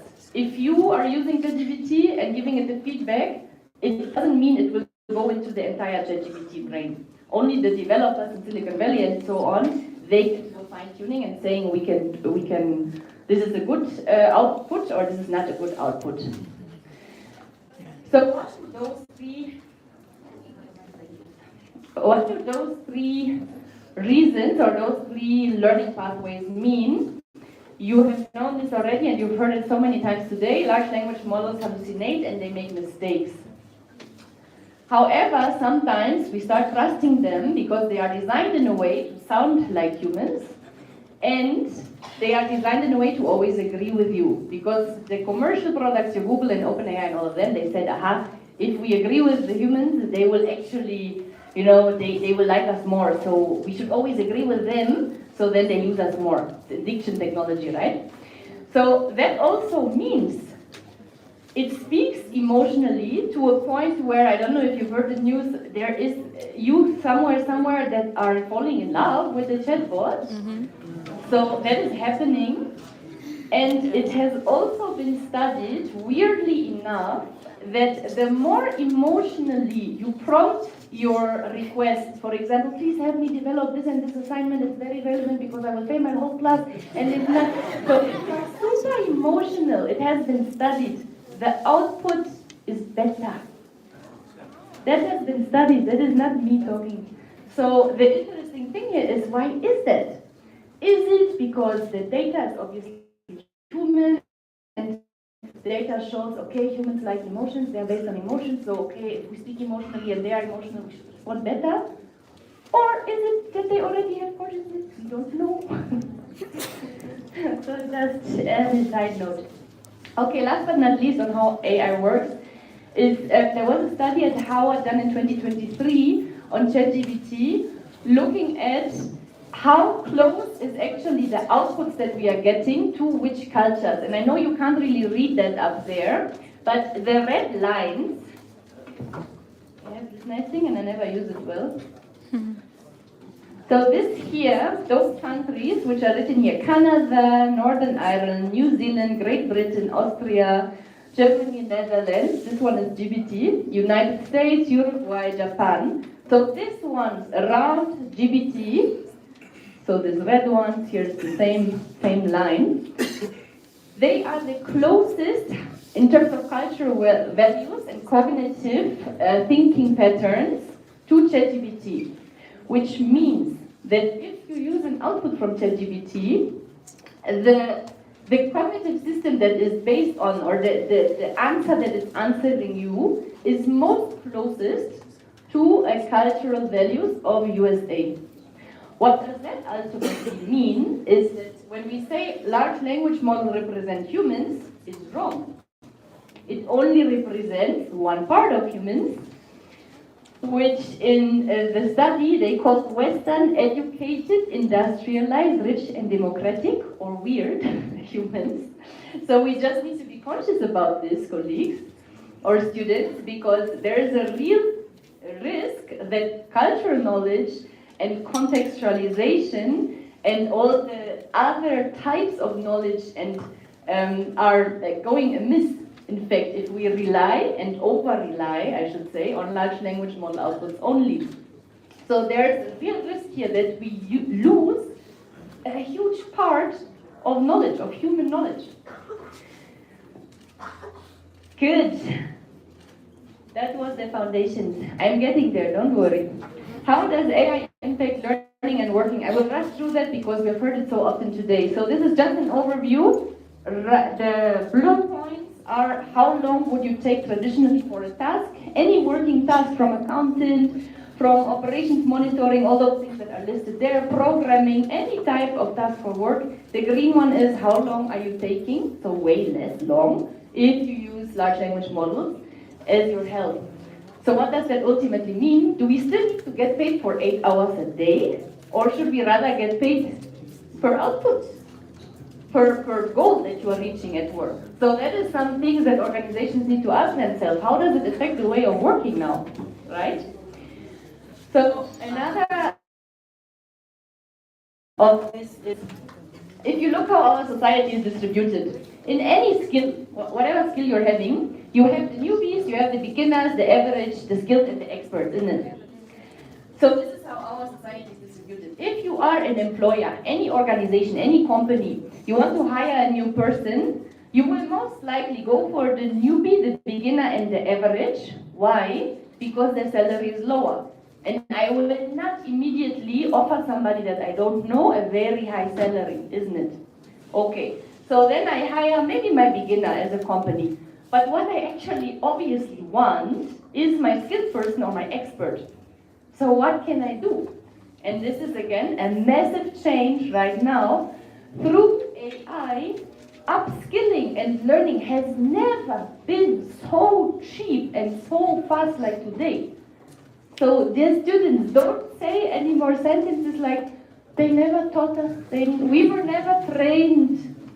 If you don't start learning by yourself, nobody will come for you. I have to tell you that it's 2025, everything is out there. So how can you get there? Also organizations, companies speaking, how can you get there to upskill and to be an expert by yourself? I will give you just a few mini prompts or examples for learning and education. So you can prompt, for example, what is the topic that you want to learn, that you're interested in? Give me one. Are you finished learning? Huh? Climate change. I need to learn climate change or about climate change fast. act as a world-class expert and give me a crash course with the 5 most important concepts and real-world applications for the next 1 hour. So he can sit and learn about climate change. Once he's done sitting, he can ask again. Converse with me like a private tutor and ask me critical questions to test my understanding in climate change. You know what that means, students? Parents, if the parents would be here, you don't need to invest anymore in private tutors that much. Your private tutor is in your pocket. Second example, give me another topic. What do you want to learn? Any topic? Well and good. Well and good. Financial literacy, okay, money. Assess, test, and analyze my knowledge in financial literacy by asking me a series of questions and asking me to solve small real-world problems for 30 minutes. So now, okay, 30 minutes are done. Again, they can ask, identify the gaps in my knowledge and give me tips what I need to practice on to master financial literacy. You know, I think you're not aware of what this is. This is your preparation for your next assessments and exams, students. This is the time when you need to take pictures, but okay. Next one. And this is now more related also to my space, which is TVET, which we have a lot of practical things to do. The guys learn plumbing, they are electricians, they need to fix fuses, they need to do a sandwich, whatever they need to do. So I want to learn, I don't know, fixing the motor. Give me a 30-day learning plan that will help a beginner like me learn and improve the skills from home and without any specialized equipment. This one effectively can prepare also a TVET student that is maybe still at home in the village and couldn't afford yet to move closer to the TVET center to already learn about that skill. Because maybe that large language model or chat or Gemini or whatever you are using is now already making them a learning plan and tutoring them in a skill which just maybe small things that they have at their home. Take the bottle and then make a hole in the bottle and then put there something, you know? That is massive, colleagues. I don't think you're realizing that. It is as massive as, again, that affects all of us. Teachers, learners, workers, institutions, organizations, because we need to reconsider everything. What are we really working on? How are we studying? Where are we studying? All of those things. So as institutions, so I'm talking now to Triumphant, my colleagues on the right, we need to maybe accept that mastery through the help of the use of LLMs might require less study time than before, if the students really go and learn by their own. It also means, I said it already, scalability and access to quality education anywhere, no matter where anymore. If you have a device and the internet, the world is yours. Howard is right there. As educators, very important, if there is any lecturers here, you will transform your role from a traditional lecturer to a learning coach. You are not the smartest person anymore in the room. I'm sorry to tell you. Chat is the smartest person in the room. Chat has a billion PhDs. So help the kids rather study where they can know what is happening, why are you down? In curriculums, obviously, as well, talking again about educators, but also as institutions, we need to prioritize what are desired learning outcomes nowadays. Maybe the skills that we were learning for yesterday are not the skills that are needed anymore in the market tomorrow. Especially now that there is so much that chat can do. And as individuals, please learn to use those systems smartly so that you can have more time to create. You are engineers. The colleagues said that they want you to invent new stuff, bring manufacturing to Namibia. Use the outsourcing of the brain for unnecessary things so that you can use your brain for bringing the nation forward. And obviously, as we said, private tutor is right in your pocket. Deep learning is now possible for the price of a kapana. Okay, I'm ending in this because that was the title. AI and TVET is only one slide, I promise. I know I can talk about this for 3 days. So you will see 3 pictures there. I just want to say there's a couple of use cases or practical examples of how AI can be applied in TVET, technical and vocational education and training. So one of them is, for example, virtual and augmented reality. So that's the first picture that you see. It's a bit dark. That is the simulation of a wind turbine. You see some countries have those huge long wind turbines where the wind comes in and then generates energy, right? Generates electricity.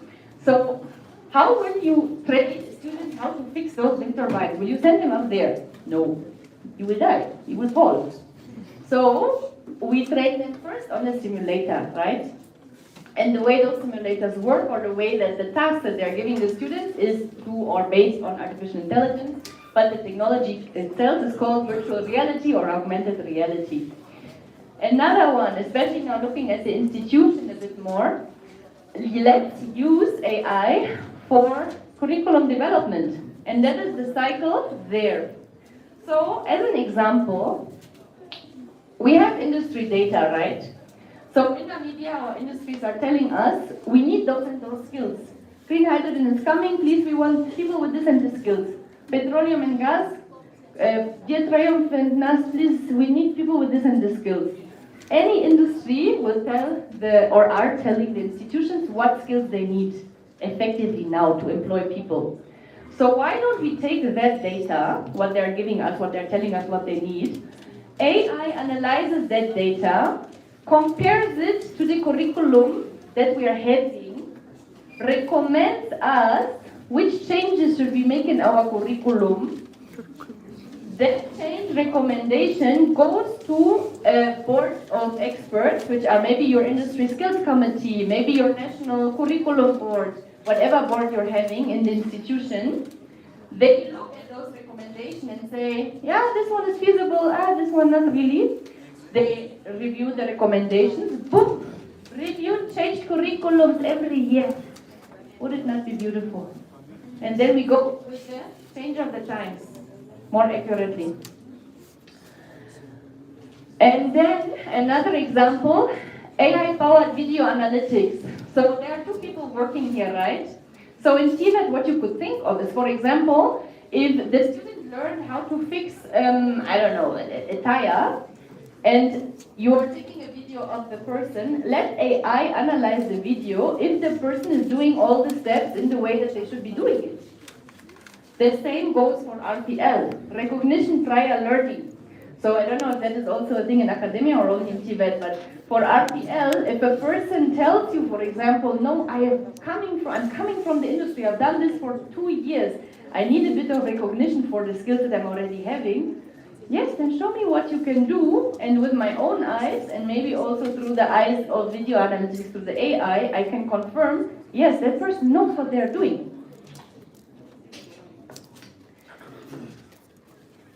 And last but not least, obviously, generative AI. We are using it for content generation, for teaching and learning materials. Staying up to date, please, on industry skills that we are having today, outside of the classroom as well, and for career guidance. Talk to your chatty like it's your career mentor. That's what they are there for. Ne? That's it from my side.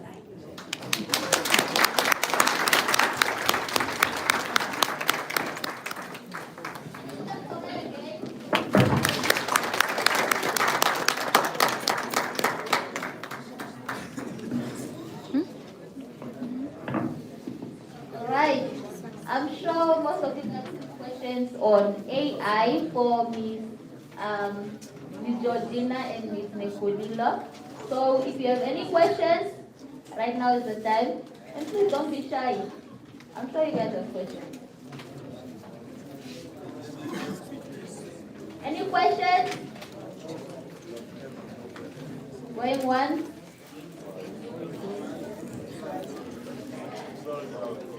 No questions. So you guys are experts in AI. Really? Wow. All right. So yes, we have one. Thank you. Would you like to come up, please?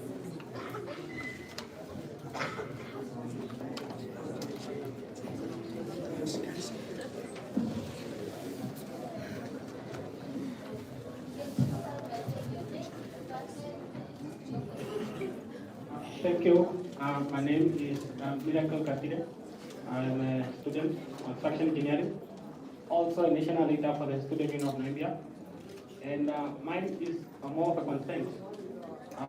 You have highlighted a task that was delegated to a robot.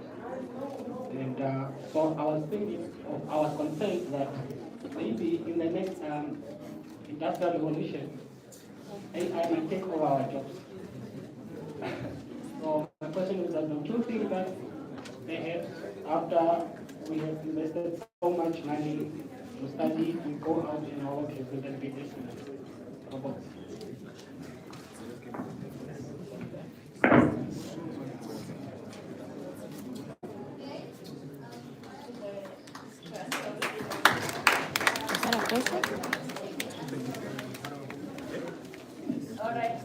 So AI will take our jobs, very, very important discussion. So the interesting thing about this is, colleagues, we were always concerned that technology takes our jobs. People were saying, no, don't use the calculator, you will not know how to do mathematics anymore. When ATMs were coming, no, people in the bank will lose their jobs. I don't in the bank anymore. There are, but they're doing different things, isn't it? So when a new electrical train came, and then the person who was shoveling coals in the train, now that person doesn't have jobs anymore. Yeah, okay, but now the skills have developed. The person is not shoveling coal anymore in the steam train. Now they're using electricity on how, or using the electrical system of how the train needs to go. So the evolution of jobs has always happened, always, not only today, right? The only problem is today that it's going faster. We are in the first ever time in the history of human beings where as adults, we can't teach the kids anymore what to learn for when they grow up, because we effectively don't know how the world looks when they grow up. This has never happened, ever before. So that is the short difference. The other thing is, we don't really know yet what jobs will preserve and what jobs will be lost. Look at, for example, pastors. Pastors will always be there. Why is that? Look at the job of a pastor. They're standing there and maybe they need to marry two people together in church. You know how easy it is to develop a robot that says, okay, that reads something from the Bible and says, do you want to marry them? That is the easiest technology ever. But do we want that? Yes. No.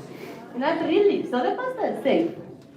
The same goes, for example, children nurses. Children nurses, if I have a small child and they're crying and maybe they have a wound here, I will never want to give my child to a robot nurse. The child needs comfort, needs maybe an arm that the nurse will love with them. That is a human quality that no technology can compensate for. So that job is safe. However, the job of a neurosurgeon, that is already happening, you have robotic arms that are not as shaky as our arms. That is a fact. So you would rather think about where humans they team up with machines to make a task more efficient.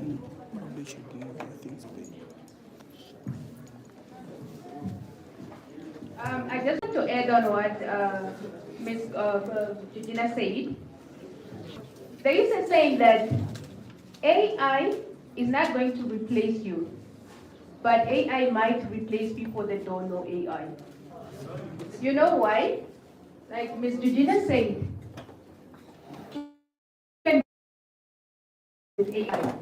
Do you think that a company will rather hire somebody that doesn't know how to work effectively using AI, or the one that know how to use AI to increase, example, their pace of work?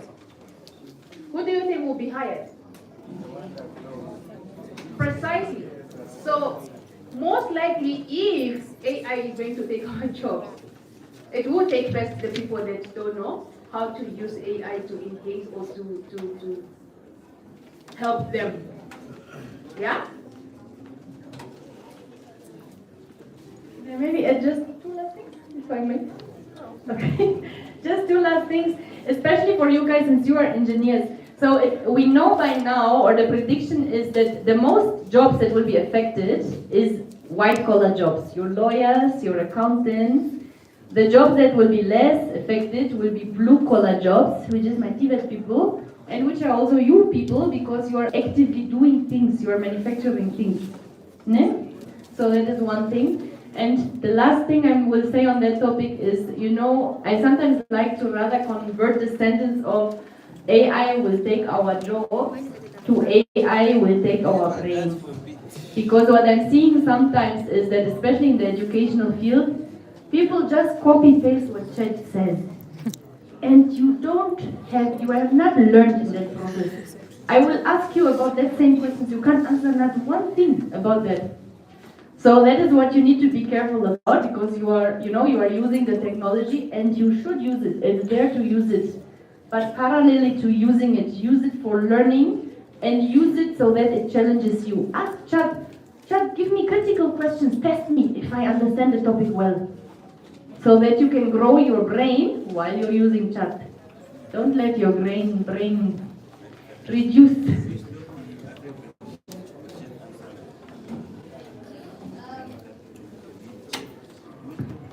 Thank you. Any more questions?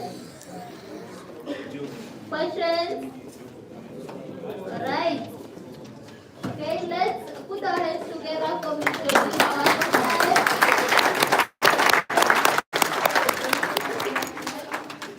Okay, I would like to introduce my co-pilot to shape over a plane. Thank you, guys.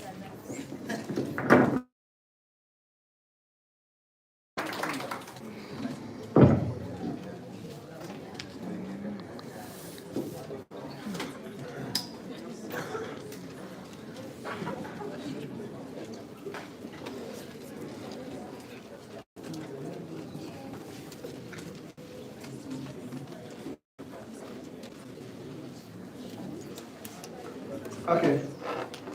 Thank you very much, Mr. Safino. My name is Kangwata Moshishiya, and I'm the IT lecturer. At the same time, I'm also the MC for today. We have Ms. Vanessa Mungunda from NAMCO, just to talk to us more about the prospect of emerging technologies in oil and gas. But she's not with us here due to some other commitments. I can see you guys are excited, right? Okay. I know that you guys have been listening to presentations, lot of so many descriptions and so forth. So having said that, let me just introduce to you or call upon the school choir so that it can just keep you or bring some energy into you, yeah? Because they've been listening to a lot of presentations and so forth. So you want to stand with the school choir and so forth. I'd like to call upon the school choir so that they can give us a few items, 2 or 3 items, then we proceed. So the school choir, the floor is yours. I'll be here.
Okay, thank you very much. Thank you very much. I think that round of applause is not for them. Let's give them a round of applause.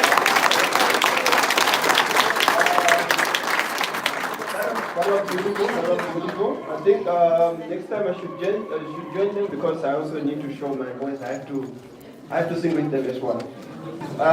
Yeah. So what I just told the conductors I just kept their minutes that I gave them. We just spent exactly 10 minutes that I gave them, and that's what they did. Yeah. Just give them a round of applause for that. So moving on to the program, ladies and gentlemen, we are moving on with our program. Let's go to the next item on our program.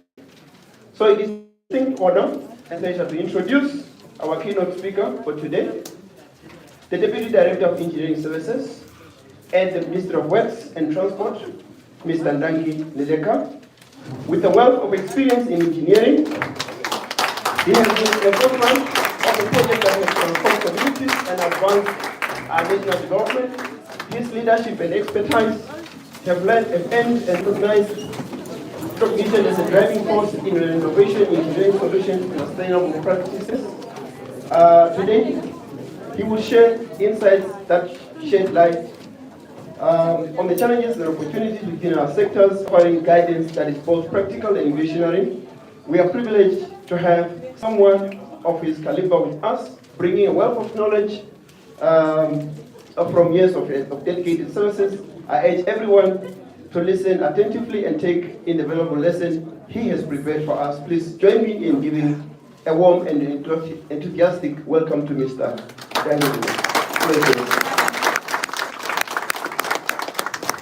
Thank you very much, Director of Ceremony. My name is Ndangi Ndeleka. I am the Deputy Director for Engineering Services.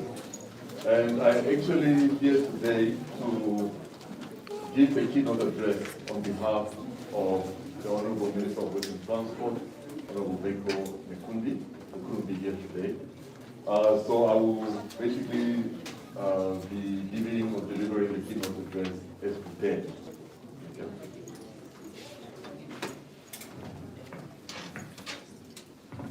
I will also be going analog. That's pen and paper because of cyber security. Don't want to get hacked. All right, there. So yeah, just the keynote address from the minister. distinguished guests, esteemed colleagues, and future engineers of Namibia. It is my privilege to transport Honorable Beko Nekundi at this year's Triumphant College Engineering Day, held under the precinct theme, Emerging Technologies. I extend my warmest greetings to the colleague Kiangi, esteemed rector, Ms. Elizabeth Kiangi, Managing Director, John Ockhazen, Director of Academic Affairs, Dr. Leonard,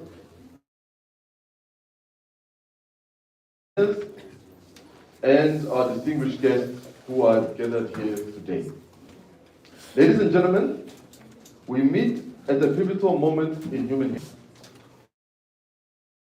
Whether artificial intelligence will replace jobs, a different conversation. How will we harness these technologies to create opportunities that didn't exist yesterday? Is an American advantage. We build bridges to the future rather than walls against change. Engineering stands at the cornerstone of transformative technologies present us with unprecedented opportunities to revolutionize our infrastructure, energize our society.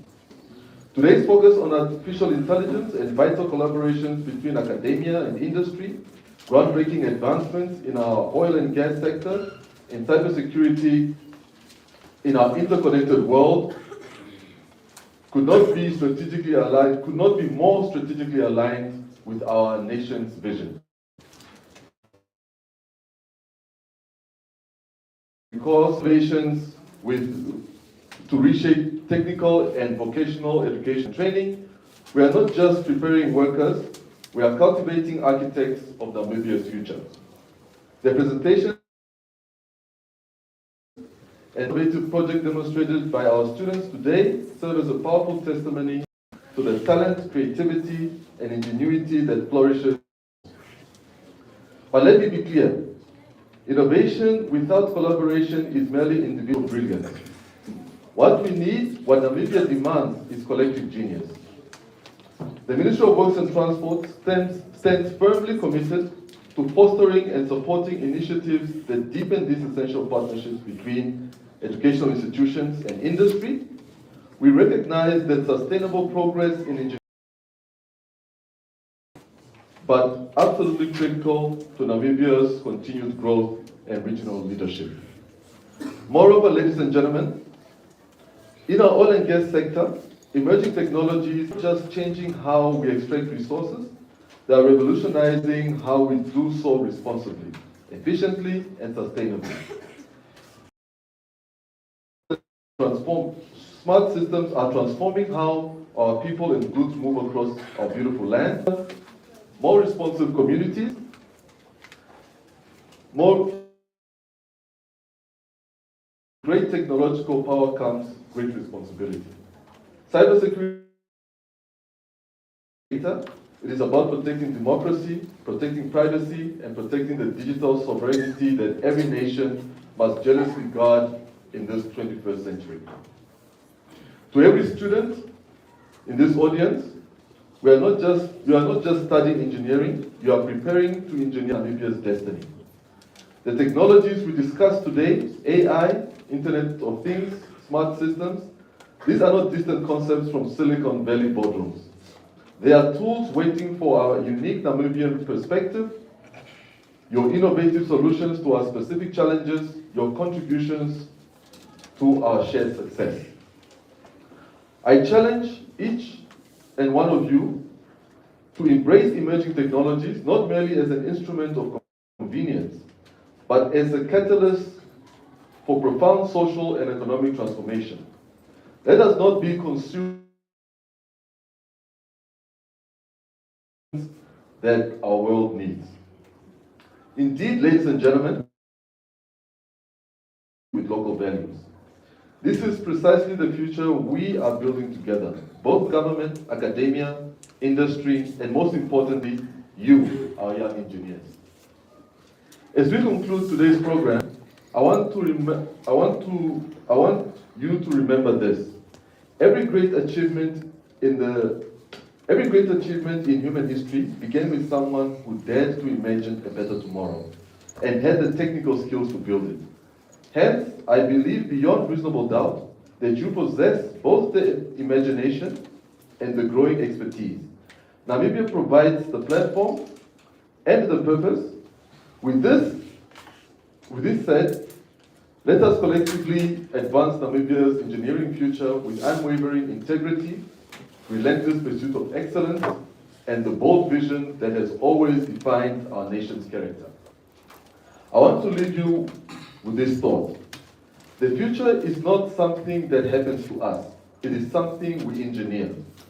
One innovation, one collaboration, one breakthrough at a time. Today, you are not just attending an engineering day, you are participating in the continuous construction of Namibia's tomorrow. With that in mind, I thank you for your attention, your dedication, and your commitment to our shared future. I wish you all a profound, productive, and genuinely inspiring engineering day. May your innovation flourish, your collaboration multiply, and your contributions to Namibia's development be both transformative and lasting. I thank you.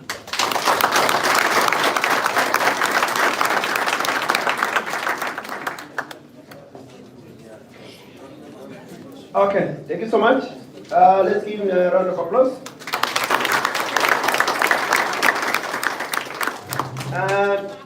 Now, as I was seated there, I was listening to the director. I wanted to take notes, but I just thought on the way that no, I might dive into this beautiful speech. So let me not summarize it or take notes from it. I think everybody just grasped what was said, yeah? So let's give him another round of applause.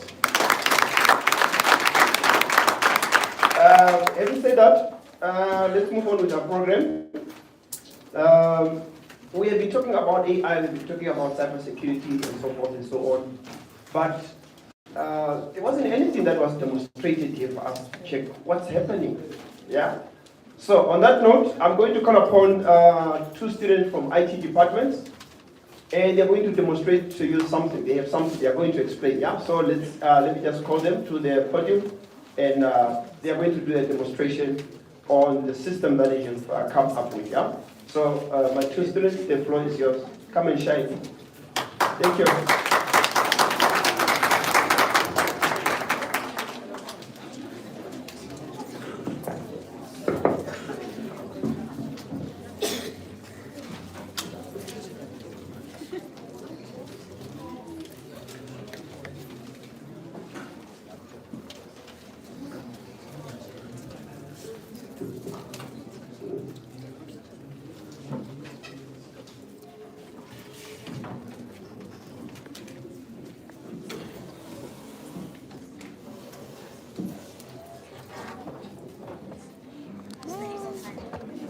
The angle.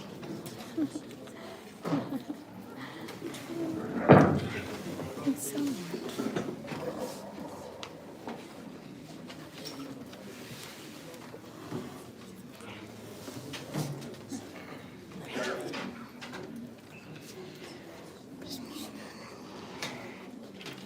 Yeah, that's fine. It's too light. Yeah, yeah, you're right.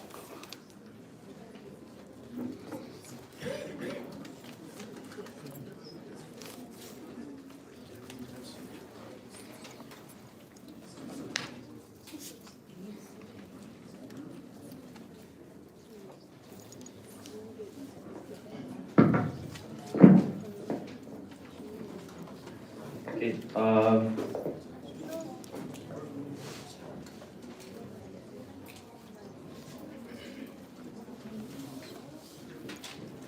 Good morning, students, lecturers, and our esteemed guests.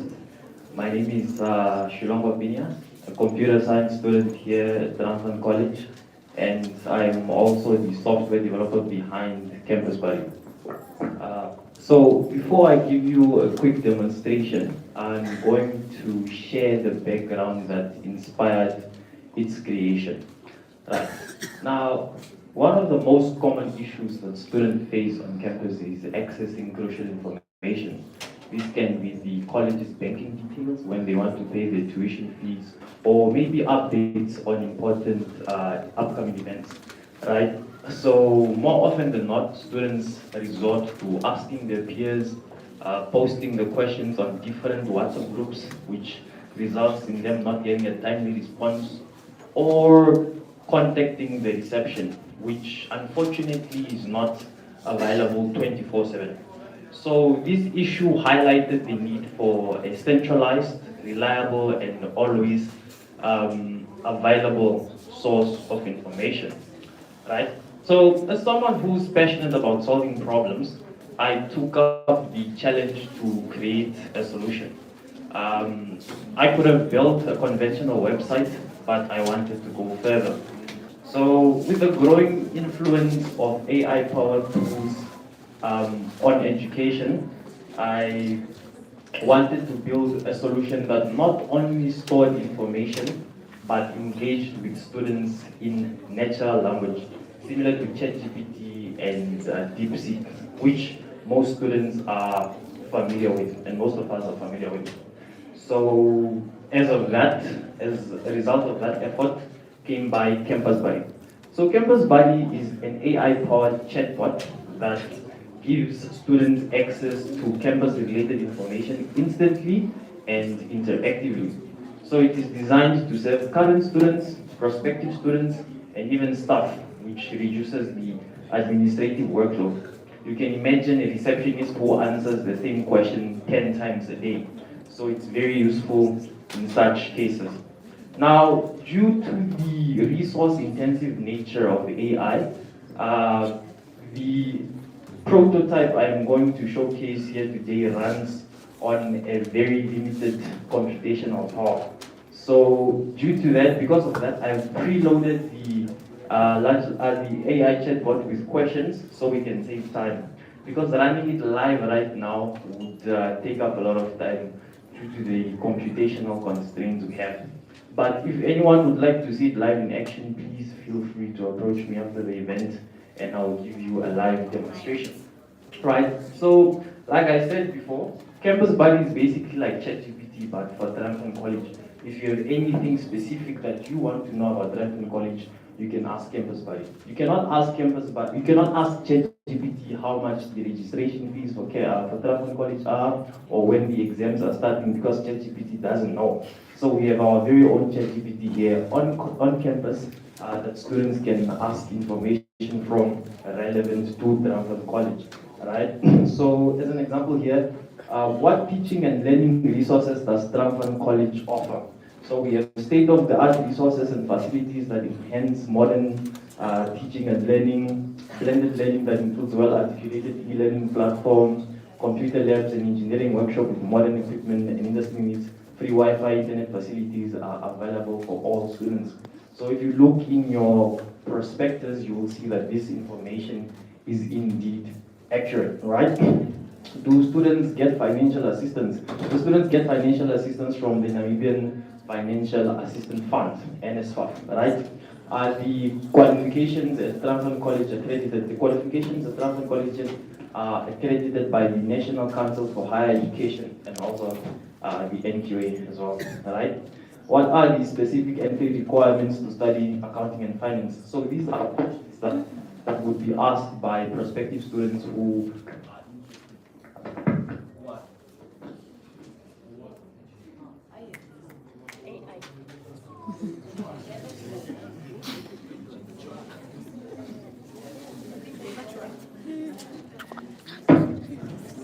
Okay. So these are questions that would be asked by prospective students who are interested in studying here at Triumphant College, right? And more questions like what is the mission of Triumphant College and so on and so forth. So with that, we are beginning to start the full-scale development of Campus Buddy to include way more information than what I've just demonstrated today. And we're going to make this an official product that we're going to integrate into our existing college systems, such as the official website. Yeah, and with that, it is my honor to present to you Campus Buddy, which is a step towards smarter, more innovative, and more accessible student support. Thank you very much.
All right. Sorry about that. Good afternoon, everyone. My name is Given Balawa. Right. Software developer for Scheduler.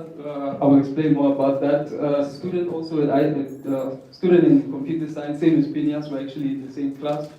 Right. So today, what I have for all of you is Scheduler. So if you look at your programs, it says that Scheduler, right, is a progress tracking and student management app, but it's so much more than that. So essentially, before I explain what Scheduler is, let me bring about the problem statement, right? So essentially, as students throughout in Triumphant College, we suffer from poor time management, scattered tools, and no visualization for your studying, right? So poor time management, I think everyone here has experienced poor time management before or is guilty of poor time management, right? Maybe let's say you maybe make plans when you're supposed to be at class, or you just sleep through your alarms or something like that, right? I'm sure that I'm also guilty of that myself, right? There is also the issue of scattered tools, right? Because the thing is, as an institution, there are 1,000,001 tools for, you know, running your day-to-day life at school, right? Because you have maybe 10 WhatsApp groups for all of your different modules, right? Where different timetables are being shared at all, you know, different times of the day, right? As well as the e-learning platform is a completely separate platform from the student portal, right? So you have to juggle all of these as well as your schedule in order to effectively, you know, go about your studies, right? So, and also there is no progress visibility. You know, when you are studying, there's no actual visual progress. There is no actual visualization of the progress you're making while you're studying. So that is why I want to bring your attention to our solution, which is Scheduler. So Scheduler combines study scheduling, task management, progress tracking, and course organization into one beautiful offline application, right? Because the goal here, like with Campus Buddy, is to have a centralized hub for everything, right? So this is essentially that. So this particular application has integrated the student portal, right, the e-learning all into one app so that you don't have to go looking around for it. There is also task management, which allows you as a student to manage your tasks, therefore effectively managing your time, as well as progress tracking to allow you as a student to visualize the amount of progress you made in your studies. And of course, this application is offline to cater to students that might not have internet access, you know, throughout the day, right? So I just want to quickly, so this isn't a technical showcase. I won't be telling you how I built the app, the programming languages, but I think it's important to at least highlight them, right, and what they do for this application. So this application was built using React Native, TypeScript, and a database known as Async, right? So you don't have to know what those are. Just know that they are, I think, the best tools for building apps, for building this particular application to make it scalable, right? which means not only is it scalable, it's cross-platform, because typically when people build applications, they are only for maybe Android or only for iOS, but this application is already made for both Android and iOS. So if you have an iPhone, you will get this application. If you have an Android, you will get this application, right? So I feel like that's enough talking about what it is. Let's actually dive in and experience the application for ourselves. So if the PC won't fall, I will, again, right, let me take us all to the live demonstration of the app. Right, so this is look at my messages. So this is a live demonstration of the scheduler application. So the thing is, the timer is not supposed to be there. I just put it there just so I know how much time I have left, right? So the timer is this is essentially the home page that you will see whenever you open the scheduler application. So the timer is typically used for your upcoming classes, because what this app will allow you to do is to make your own timetable and follow it, right? Obviously, you shouldn't make your own timetables, but the timetables you are handed by the school, you can make them in the application, and then that would allow you to follow them, a lot better. Because I think all of us have experienced the issue of you have your timetable, you get your timetable at the beginning of the year, but then something happens, maybe the menu changes, the classes change. Now you have to write on that piece of paper that, oh, lab 207, I'm not going there, I'm going to a different lab. So it's a lot of wrestling, that's some people would say. So this would allow you to easily edit and customize your timetable. So let's quickly go through it. So at the top, at the very, very top, you have your name. It says welcome given. You can add your own name there, as well as a profile picture, as well as it shows you today's day and date, right? And then underneath that, you have a timer which shows you when your next class is happening. And now we have the quick access section, which will allow you as a student to access the student portal and the e-learning, right? It would load, but I'm using telecom data, and telecom data is not that fast, right? So, unfortunately, just know that the links work. It's just technology, right? So this will allow you to quickly access the student portal and e-learning without you having to leave the app. Because, like I said, we have a 1,000,001 applications or places we have to be in order to, to use, in order to go about our school day. So just to keep everything in one app, that way you're not moving around between different apps, right? There's also quick access to add a timetable, or to view a timetable, or to create a timetable in your class, right? This also shows you study statistics. Now this we will get into when we reach the section that covers that. And at the very bottom we have your today's schedule, which will show you just a brief highlight of all the classes you have today. So let's move on to the next section, which is the timetable section, which I feel is one of the most important parts of the application, which is where you will spend most of your time, right? Because you'll be making your timetables here, viewing your timetables and such, right? So I just added a few classes just to show you what it would look like when a user would add their timetable, right? So I'm distance, I don't really have a timetable, so I just had to make one up on the fly.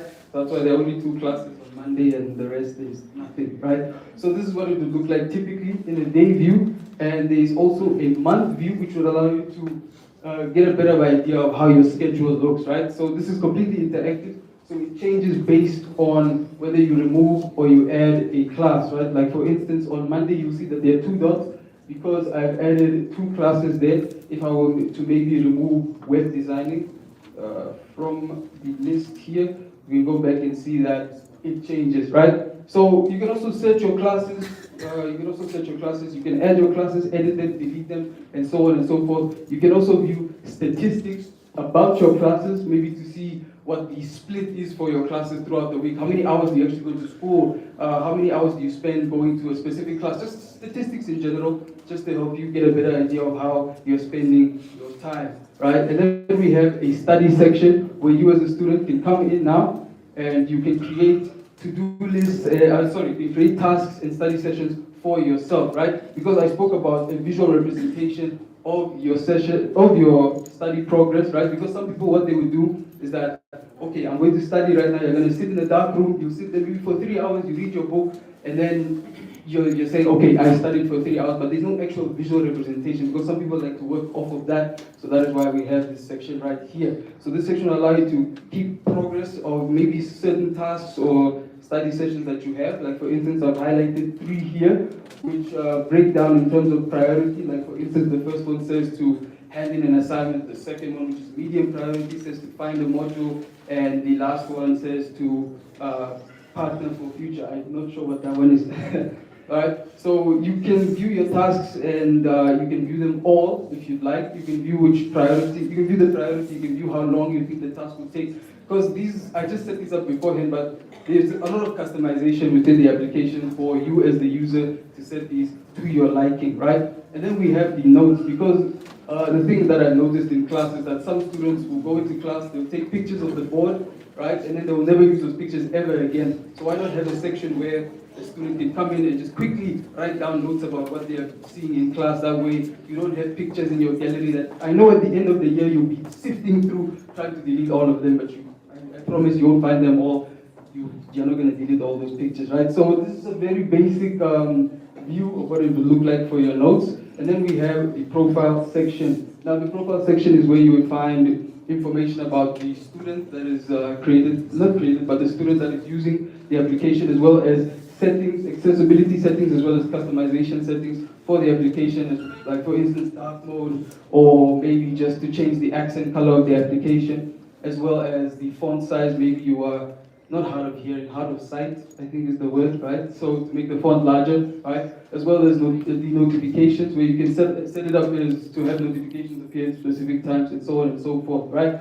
The thing is, what I forgot to mention as well is that not only are Scheduler and Campus Buddy that Phineas presented earlier separate applications, but in future we are working to put them together. That way there is Campus Buddy, an AI assistant on the application, giving you less reason to leave this application in order to access the school's quote-unquote ChatGPT, right? So I think that is it from me. I'm not sure if anyone would like to ask any questions, but thank you for your time.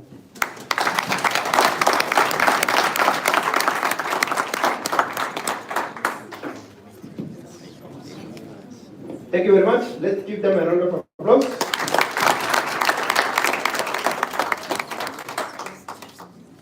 Okay, so there are the systems for us.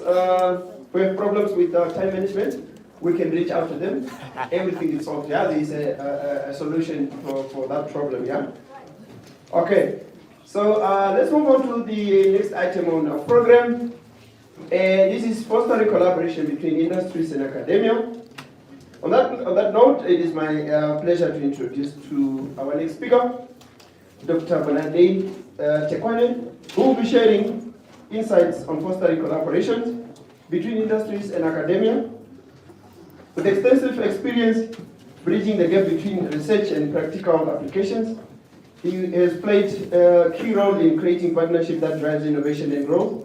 His work has helped cultivate opportunities where knowledge meets real-world solutions, benefiting both students and professionals alike. Today, he will provide valuable perspectives on how such collaboration can shape the future of our industries and educational institutions. This talk promises to be both inspirational and practical, offering ideas we can all learn from and apply. Please allow me or help me to welcome Dr. Tekwane.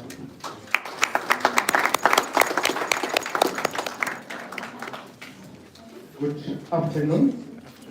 All protocol observed. Thank you that the ministries represented. I really appreciate it. And then the National Commission, and then my learned friend here, Eleric Trading. Yeah, fellow academics, students, I will be very short. I won't be taking a lot of your time. I was contacted last night to prepare a paper, but it's not an excuse. I think that in the academia, these things do happen. The person who was supposed to present could not make it. She had to go to a board meeting outside Triumphant College. So I had to come on board and assist. That's why I will not be taking a lot of your time. I will share some ideas so that from now onwards, you should be able to be in a better position to know where to go in terms of fostering collaboration and partnership with industry. The first thing that came in my mind was, do we have a legal policy framework in the country that can support institutions of higher learning to partner or to collaborate with industry? The answer is yes and no. There are a number of legislative frameworks and policies. The national strategy imperatives, they are also there, but they are all scattered.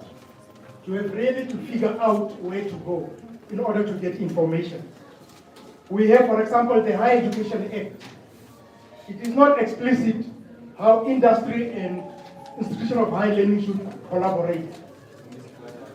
And then you have the Vocational Education and Training Act, which promotes NTA. There was a presenter here from NTA. Now, it's something very good. We are having NTA students in our midst here because they have been funded. All employers, they pay a levy to government. And that money is collected, and that is how NTA students get a grant, and not a loan.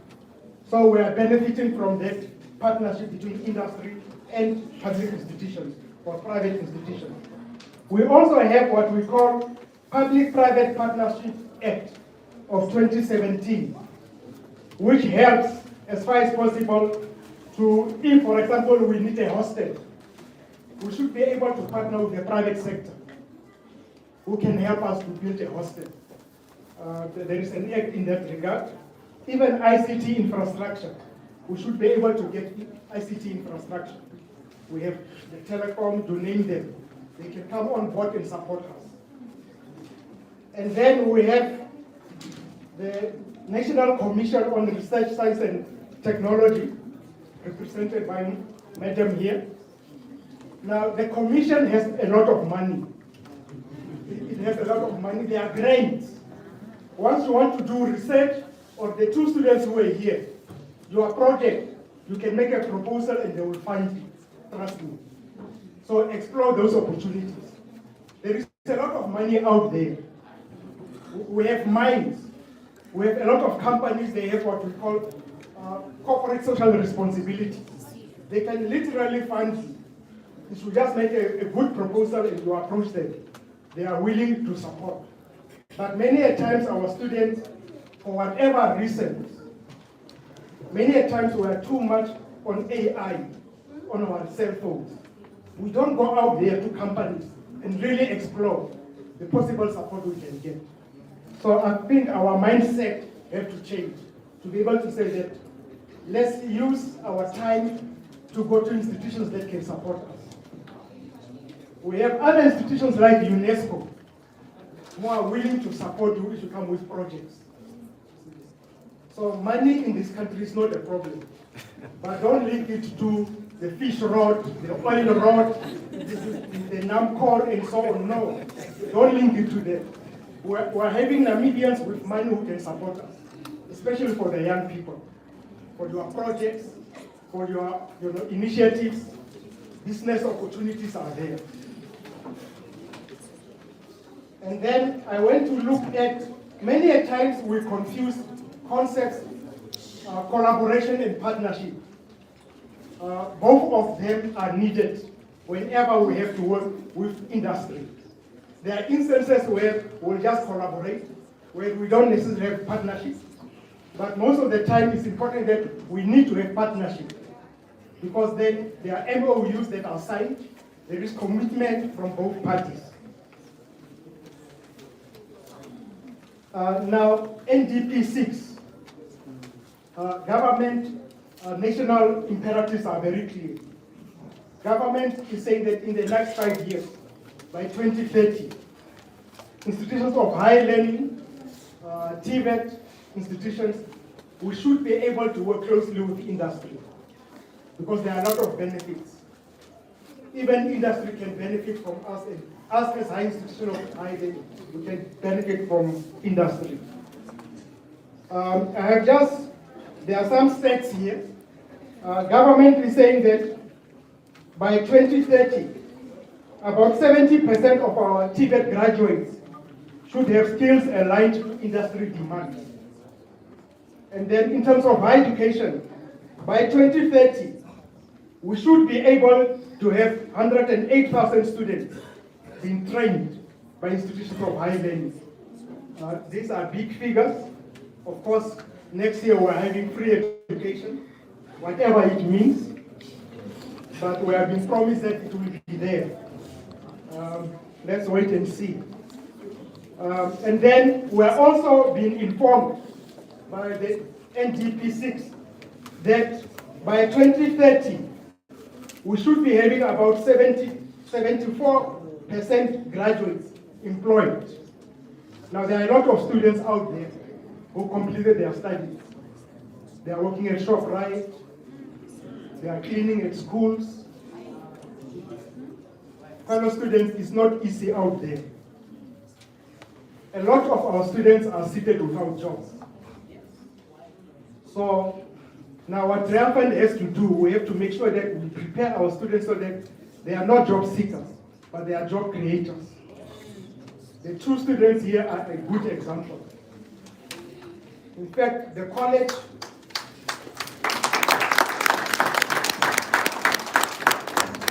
I will advise you to come with a proposal in terms of a business. Don't take this project of yours just to support fellow students. Think of becoming a business owner. And I think Triumphant will be the first institution to support you. Make a proposal to top management, and we'll find a way. Remember what Prof was saying here. You don't have to be a graduate before you can start a business proposal. Start while you are a student, present something on a part-time basis, start your business. Apply the theory, put it in practice. Then we will support you. So feel free to see me after this event. We can talk more. I said that there is money out there, including in Triumphant College. Let's make use of opportunities that comes to our side. Now, in terms of university-industry collaborations, there are various types of collaborations. And I have realized that Triumphant College, we focus mainly on intention. We limit ourselves so much. We don't do enough research. There's a challenge. I'm calling upon the academics, please get involved in the research. Partner with other institutions, with industry. Do research to find out why do some of our students drop out. Just right here at home within Triumphant College. Why can't we do research? It costs us less, the data is with us, we don't have to go far. So there are a lot of opportunities. But as I indicated, funds are available to do research. Let's take the initiative and the challenge, the lecturers. Let me share with you some of the effective ways of indulging yourself in strategic partnership and collaboration.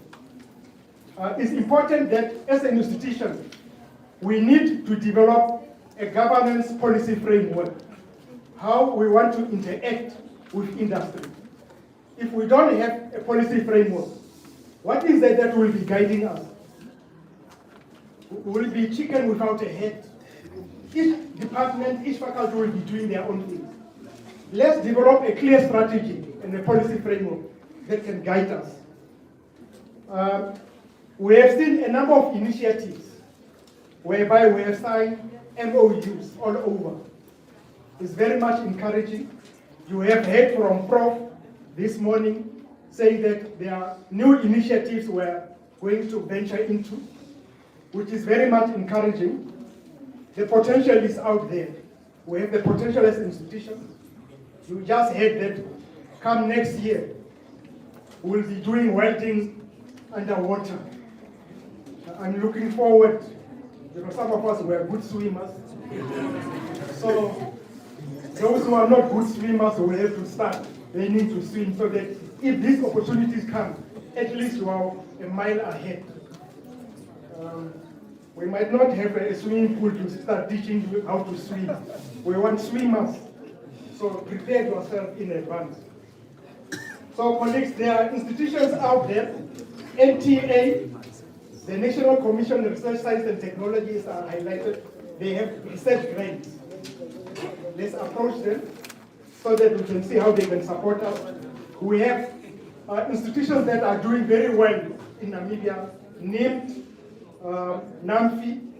They provide a number of training. We can partner with these institutions so that we can do work integrated learning with some of these institutions. The mining sector is also around that can support us in our training. So that was in terms of the way forward. Tertiary institutions, maybe it's high time that we need to create a forum where all institutions of high learning come together and start initiatives and develop a policy framework. How best can we work together as institutions of high learning before we can reach industry? And then if we are collectively organized, we can go to industry and bring them on board and indicate to them that we want to work jointly with them. Without a policy framework, it becomes very difficult. It also becomes difficult to look for funds if we are not a collective in terms of TVET and higher education institutions. We need to collaborate collectively, and then we make a difference. Because what is happening is that we are more doing things in a disjoint manner. Each institution is doing their own things, but we are approaching the same industry. So maybe it's high time that we need to reflect and create a platform where we can share ideas. In a nutshell, that is the few ideas that I wanted to share with you. I thank you.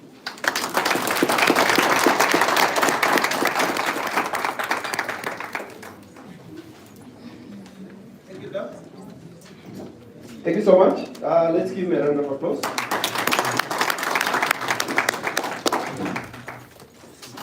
Okay, let's just move on with our program. The next item on our agenda is the fiber optics and technology in Namibia. And on that topic, I would like to invite Mr.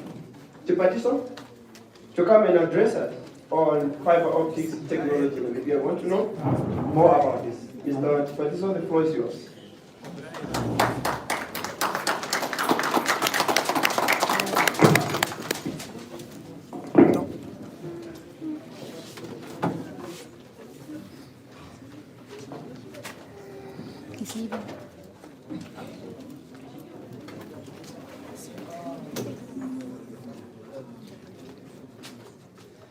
Good afternoon, everyone.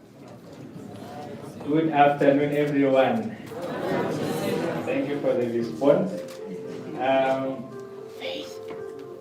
Today, my task is something that I have been on this particular stage. This will be the third time. And it's something that is also emerging in Africa, in Namibia in particular. My name is Kuda Chipatiso, as some of you have heard already, and I am the Engineering Executive Director of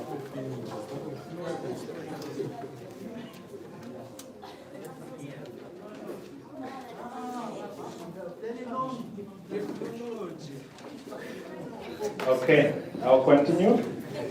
I was saying my name is Kuda Chipatiso, and I hold the portfolio of the engineering executive at LLE Trading, as well as the founder and HOD for the Institute of Fiber Technology. I'm also an automotive engineer, as well as other branches that are in collaboration with fiber optic activities, as you shall see. So I'm not talking about history today. Passionately, we are in media, also in automotive. But then where we are going to start is with a statement that is from one of the best inventors of the world, Thomas Edison. Thomas Edison says, whatever your mind can conceive, it can achieve. And I believe the engineers, both qualified and in the making, have a lot of ideas in their mind. And he goes on to say, ideas without execution is just hallucination. So we ought to think about something and act about it. Otherwise, we will have 100 ideas with no activity and life will be miserable. So upon launching the Institute of Fiber Technology, it was merely because when we were running projects across the country to deploy fiber optics, we realized the shortage of technicians, fiber optic technicians, and therefore companies had to import from Zimbabwe, Zambia, and South Africa mostly for people to work on their fiber optic networks. And therefore, while discussions were underway, we realized the need to train locally, as other companies were training people first in South Africa in 2 weeks and at a cost of about 11,000 Namibian dollars. And then after that, that was theory even with no practicals. And then we realized the need to train locally to save people costs of going out of the country to gain expertise. Yet we have fully equipped people in the country that could do the same task. So we then launched the Fiber Technology Institute. And the processes that went, as you can see from, let me see if I can make this, it's Control F, Shift F for full screen.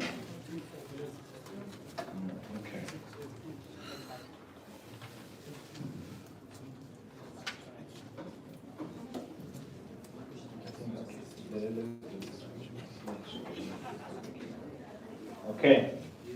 So yeah, that's my topic, fiber optic technology in Namibia. We've spoken about this when we were here. So this picture is basically showing us the launch, the day of the launch, where we brought in industry partners for your telecom, Paratas, Ministry of ICT, and other educational institutions to at least if companies know that Triumphant College now offers such courses of fiber. When they see Triumphant College certification in your applications looking for work, it must not be a surprise to them. So they had to come see and do demonstrations as to how the practical part of it will be engaged on. And everyone was happy, and some of them have become our partners. And once we start the diploma stage, which is underway, other companies have already offered to give specific extra lessons as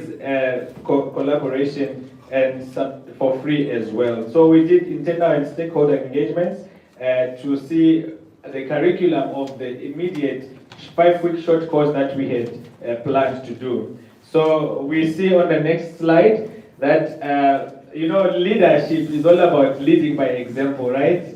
You cannot say do as I say. You need to say do as I do. All right? So people gain confidence when leaders are leading, not driving people. So we realize we cannot drive engineers or prospective students to a place they don't know or where we've never been. So our initial task was to say the entire executive committee should also learn what fiber optics is and acquire the short course certification that is required. Hence you see your Dean of Engineering, Dr. Leonard, all the people that you see, ICT, that are there, Levy, Dr. Engineer Levy, and all the other guys. We made sure that first recruitment had 40 students, and we managed to have 38 graduating. About 15 we were in absentia, and the rest were here, right in this same auditorium. So when we did the research, we asked the question during the graduation. You see on the picture above, there are 6 students that had finished. Those 6 were jobless and were not also studying. So what we did as my office, we then offered them internship immediately. That as we speak, we have 2 that have been permanently employed. Because they came into the industry, we realized, they executed their tasks as interns. Then they mastered the art and finished the project. Now they are one of our technicians, which are under salaries, right? So what we are trying to say is, it must not end where you learn and you hold a certificate, then what? This is a very short course, but it gives you skills enough to go in the field, execute certain tasks that are needed, and then you get paid. And that is all what we're trying to generate employment. Since we started LLB Training Engineering Division, we've managed to employ about 320 workers, which just within Windhoek, in the space of 5 months. And for 5 months, people were getting salaries. And we are proud of that because at least there's food on different people's tables. So what we are just trying to do is create more employment, but also advancing on emerging technologies as the subject entails.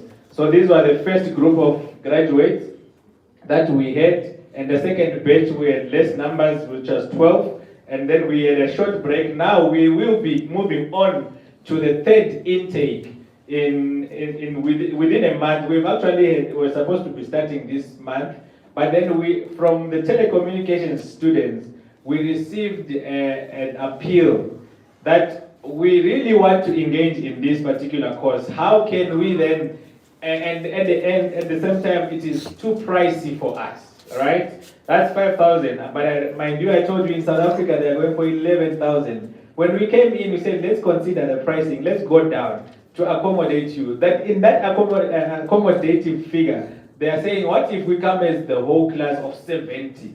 And then can we not negotiate? Those are the negotiations that is ongoing with the telecommunications department as well, so that we can train as many more people as possible, so that we have full capacity in terms of delivering projects on time.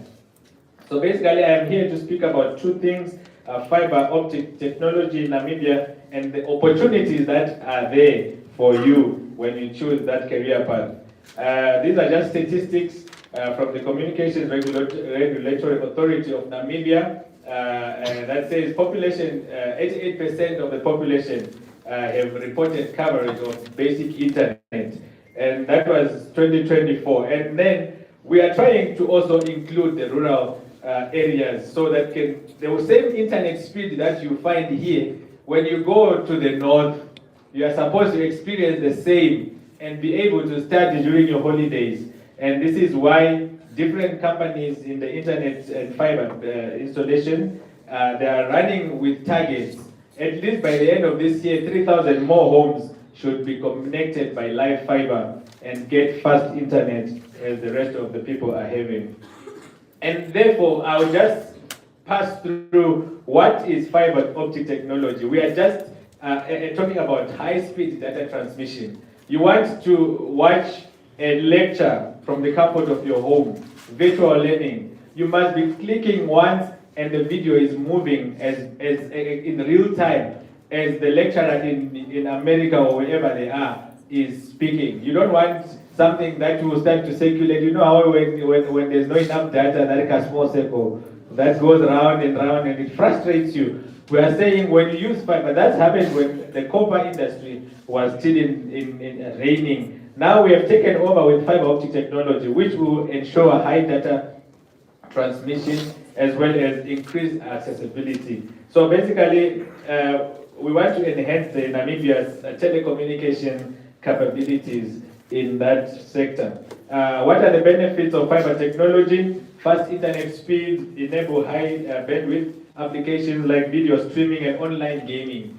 People who are making money from that. Now church, after COVID, we've seen that most people no longer go to church physically. They just go online and they want to check which pastor do I want to listen to today and from where. So, but then if your speed is having issues, I mean your internet has issues, fiber then comes into play to make sure that you can watch things faster. Live streaming needs so much stable data, or internet rather, like any other virtual meeting that you want to engage on. So we have there's a lot of other, I don't want to give a full lecture of benefits because you need to pay for this course so you can learn more. But for now, we are talking about just so you understand what we are talking about. Now we will need to support growing data demands and technological advancements. So the infrastructure in Namibia Namibia is one of the countries which is fully emerging in having technological advancements, including making sure that every corner of the world, of the country, is fully connected. And like I spoke already about improving the rural access and then enhancing the broadband speeds. So we can have faster and more reliable internet. That is the idea. Now, what are the opportunities that lie for us as students when you choose to engage into a fiber optic course? Now, fiber optic advancements, what needs to be done, this is an encouragement rather. Be online and scroll for opportunities. Have you seen how TikTok consumes your time? Yeah, but it's okay to consume time. The question is, what are you feasting on? What is it that you spend more time when you are on TikTok? TikTok is there to destroy your future or to make it. Because you can be there 1 hour and you would have gained a lot more knowledge than you were before. And therefore, I'm saying, when you need to identify problems.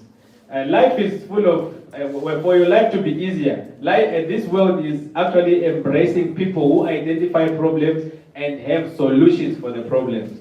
That is the whole scenario between. So you need to volunteer your time, your skill, your ideas. Then other people were in an argument recently to say, but if I tell my idea to someone, they are going to steal it and then take it and then they overtake me. I just want to tell you, whatever idea that image is first in your mind, God has His own grace that will protect it, even though you share it. Actually, teamwork will actually make the dream work. So you need to embrace other people and then at least have one or two feedback to make things work. So when you do then the short courses that will enable you to understand fiber better, you can still merge it with your AI skills, now with your cybersecurity skills. And then when we recruit people for work, which is the ultimate goal for everyone to have something to do and then use their skills to advance the country's goals as well. When you have these combined, you stand out among the rest. We have people who did telecommunications industry, I mean a diploma, as a diploma or an honors degree, wherever they've got it. But then when I specifically am looking for a fiber splicing technician, when we look at the CVs, there are points where your degree alone cannot do what I need you to do in the field. But then if you have that and a 5-week short course, to me it's an obvious case because now you're using your engineering telecoms background with full knowledge, then you have a specific skill that is required for that time. Then we know you are the right person to go to. But then, so what I'm saying is, your opportunities arise as you add more to yourself knowledge and short skills that you can acquire, including soft skills as well. Of course, when you are here, this is the right time to connect and build networks. It's basically your network will determine your net worth. So there are people who are lonely, they want to be on their own all the time. When it's come time for schoolwork, they just want to be them. It's primary level is where I know that I have to be number one among everyone. This time around, we are all winners. And then I have certain strengths, she has certain strengths. When combined, we become a strong team. So network as much as you can. Get the numbers of people that can make you a better person. Unfortunately, we want to play around with people who have lost it. So if you hang around with 5 people who have lost, you are definitely going to be the 6th lost person. If you are hanging around with 5 people who have made it to where you want to be, you will certainly be the 6th person who will make it. So this is the art of life. So you don't ask me if I hang around with Dr. Tekwane, Dr. Prof. Yang, and them, just finding myself there holding their jacket.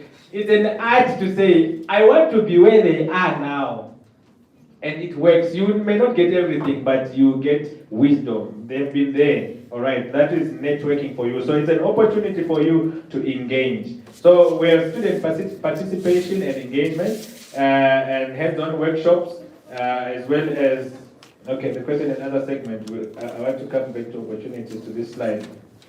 Now, in fiber optic deployment, there's a lot of sub-departments that will encompass almost every qualification that people have or most institutions offer, including civil. There's construction here in civil that is offered as a standalone program.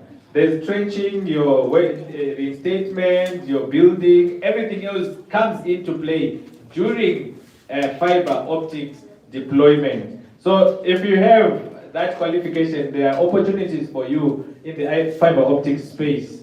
Building networks, there's cable pulling, floating, splicing, OTDR testing, and patching. These, after the launch, we made sure that Triumphant College has these specific equipment for use and for demonstration purposes. So we have a floating machine here at the college, splicing machines, number and OTDR testing. When you come in now to train what it is about, then you can have hands-on practicals.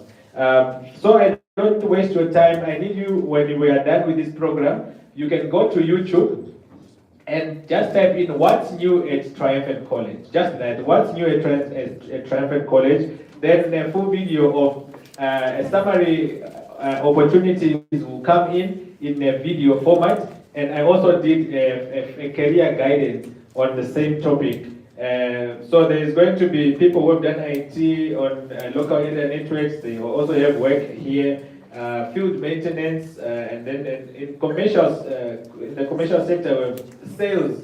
When the whole fiber network has been built, the next thing is marketing. So your marketing skills can now come into play. I am contracted to RocketNet Fiber. You may have seen something like that, who are doing selling around Commersdale and Rocky Crest. Now, we partnered we had a meeting with the marketing department for Triumphant College, looking for marketing interns. And we managed to have about 12 people at once, and then did interviews, and about 6 people managed to get. Some are still busy there, and they started to earn also while they are studying here. And after studying 2, they would get in the field, explain what fiber is, and sign up clients for the home connections. And that process is both equipping. Now we are expanding from the actual fiber network to the marketing team, and then you can have also interns and benefit as much as the telecom students are benefiting. As I conclude, we have future prospects, and we basically, I'm talking in general and under LED trading. But we have core partners that we work with, and clients as well, and internet service providers, telecom operators, Demshi, Huawei, RocketNet. I've spoken about them. So far, as in our capacity as LAV, we have managed to cover the whole of Swakopmund. That was our first project, and fiber is there now. So it's just the backbone has been covered. It's just now to say who wants to connect and at what prices. That's when we give over the network to the internet service provider. So we have Walvis Bay covered, and now we moved into Windhoek. We've already Commersdale covered, Rocky Crest old. We are recently going, in future, very soon, we are starting on Rocky Crest new, and then Dorado Valley. Some of you have seen people around Dorado Park. It's been covered already. So as you see people trenching and doing that, some of the pictures that you've seen, you know that this is fiber deployment taking place. There's Marietta Otsume, Window Quest. There's a lot of areas. At the end, the target is to make sure every corner of the country, as I said in the beginning, is fully connected. That means we have a 20-year lifespan as far as fiber optic jobs are concerned. Because it's easy to say we need to cover this and that. But on its own, Rocky Crest took us 4 months to finish. And then there's still maintenance work that needs to continue as long as that network also is continuing. And therefore, we need to then make use of the opportunities that are coming through the training programs that are happening. Just engage us, and then make sure you can go and inquire from the college reception so you can know exactly what are the skills and certifications that are in place. Fiber Optic Association is the international board that deals with the training of fiber optic technicians. And most of the syllabuses and items that we learn come from the main curriculum that they use. And therefore, with our own curriculum development team locally, at the college, we then offer other courses, other certifications, including the Triumphant certificate, which is valid. And we do design safety and quality standards also. Your normal basic power and solar, it's a lot. That's why I can say I was given 15 minutes. So I don't want to go beyond if I'm not already beyond. And therefore, your soft skills, if you did health and safety, project management, all those other skills can come in, client service, to come in and build one big family in the fiber optic technology. Now, there's funding options available, one of which has been already spelled out as Triumphant College. There is that opportunity. If you see something being emphasized, there's only one person who walk out with an idea and an opportunity. You see, he said, come see us. We've always done that, but hardly people come. But after not coming, there are the same people complaining that there are no jobs in the country. So please go review and take things seriously. Out of this, there will be 10 billionaires spelled in the next 10 years plus, right? That is possible. But people think when people speak is a joke. We've seen people who have stood up and then made at least a cut above the rest. So the National Youth Fund offers loans from 60 to 200,000 for the youth. I'm sure if you look deeper and research more items, Namibia Youth Credit Scheme, Development Bank of Namibia is awaiting people with proposals or tenders that are already given to them. You can partner with other people that if you realize that you are not capable to finish everything on your own. But remember that technical skills without integrity and purpose can only take you so far. Let your work solve the real problems for real people. Now the hard truth before I leave. The world will tell you what you can't do, but I need you to use that as data and not as a verdict. Every no you get is a map. It shows you where people are scared, where the barriers live, and where the opportunities hide. So when you hear impossible, I need you to stand up with your whole chest and translate that to I haven't seen how yet. And then you go and find the how. I want to leave you with the short challenge again. Not a contest, not a competition, but a commitment to yourself. This term, I need you to form a team of 3 people. Pick one problem on campus or in Windhoek. It can be something small. It can be either a water waste, a power monitoring for student dorms.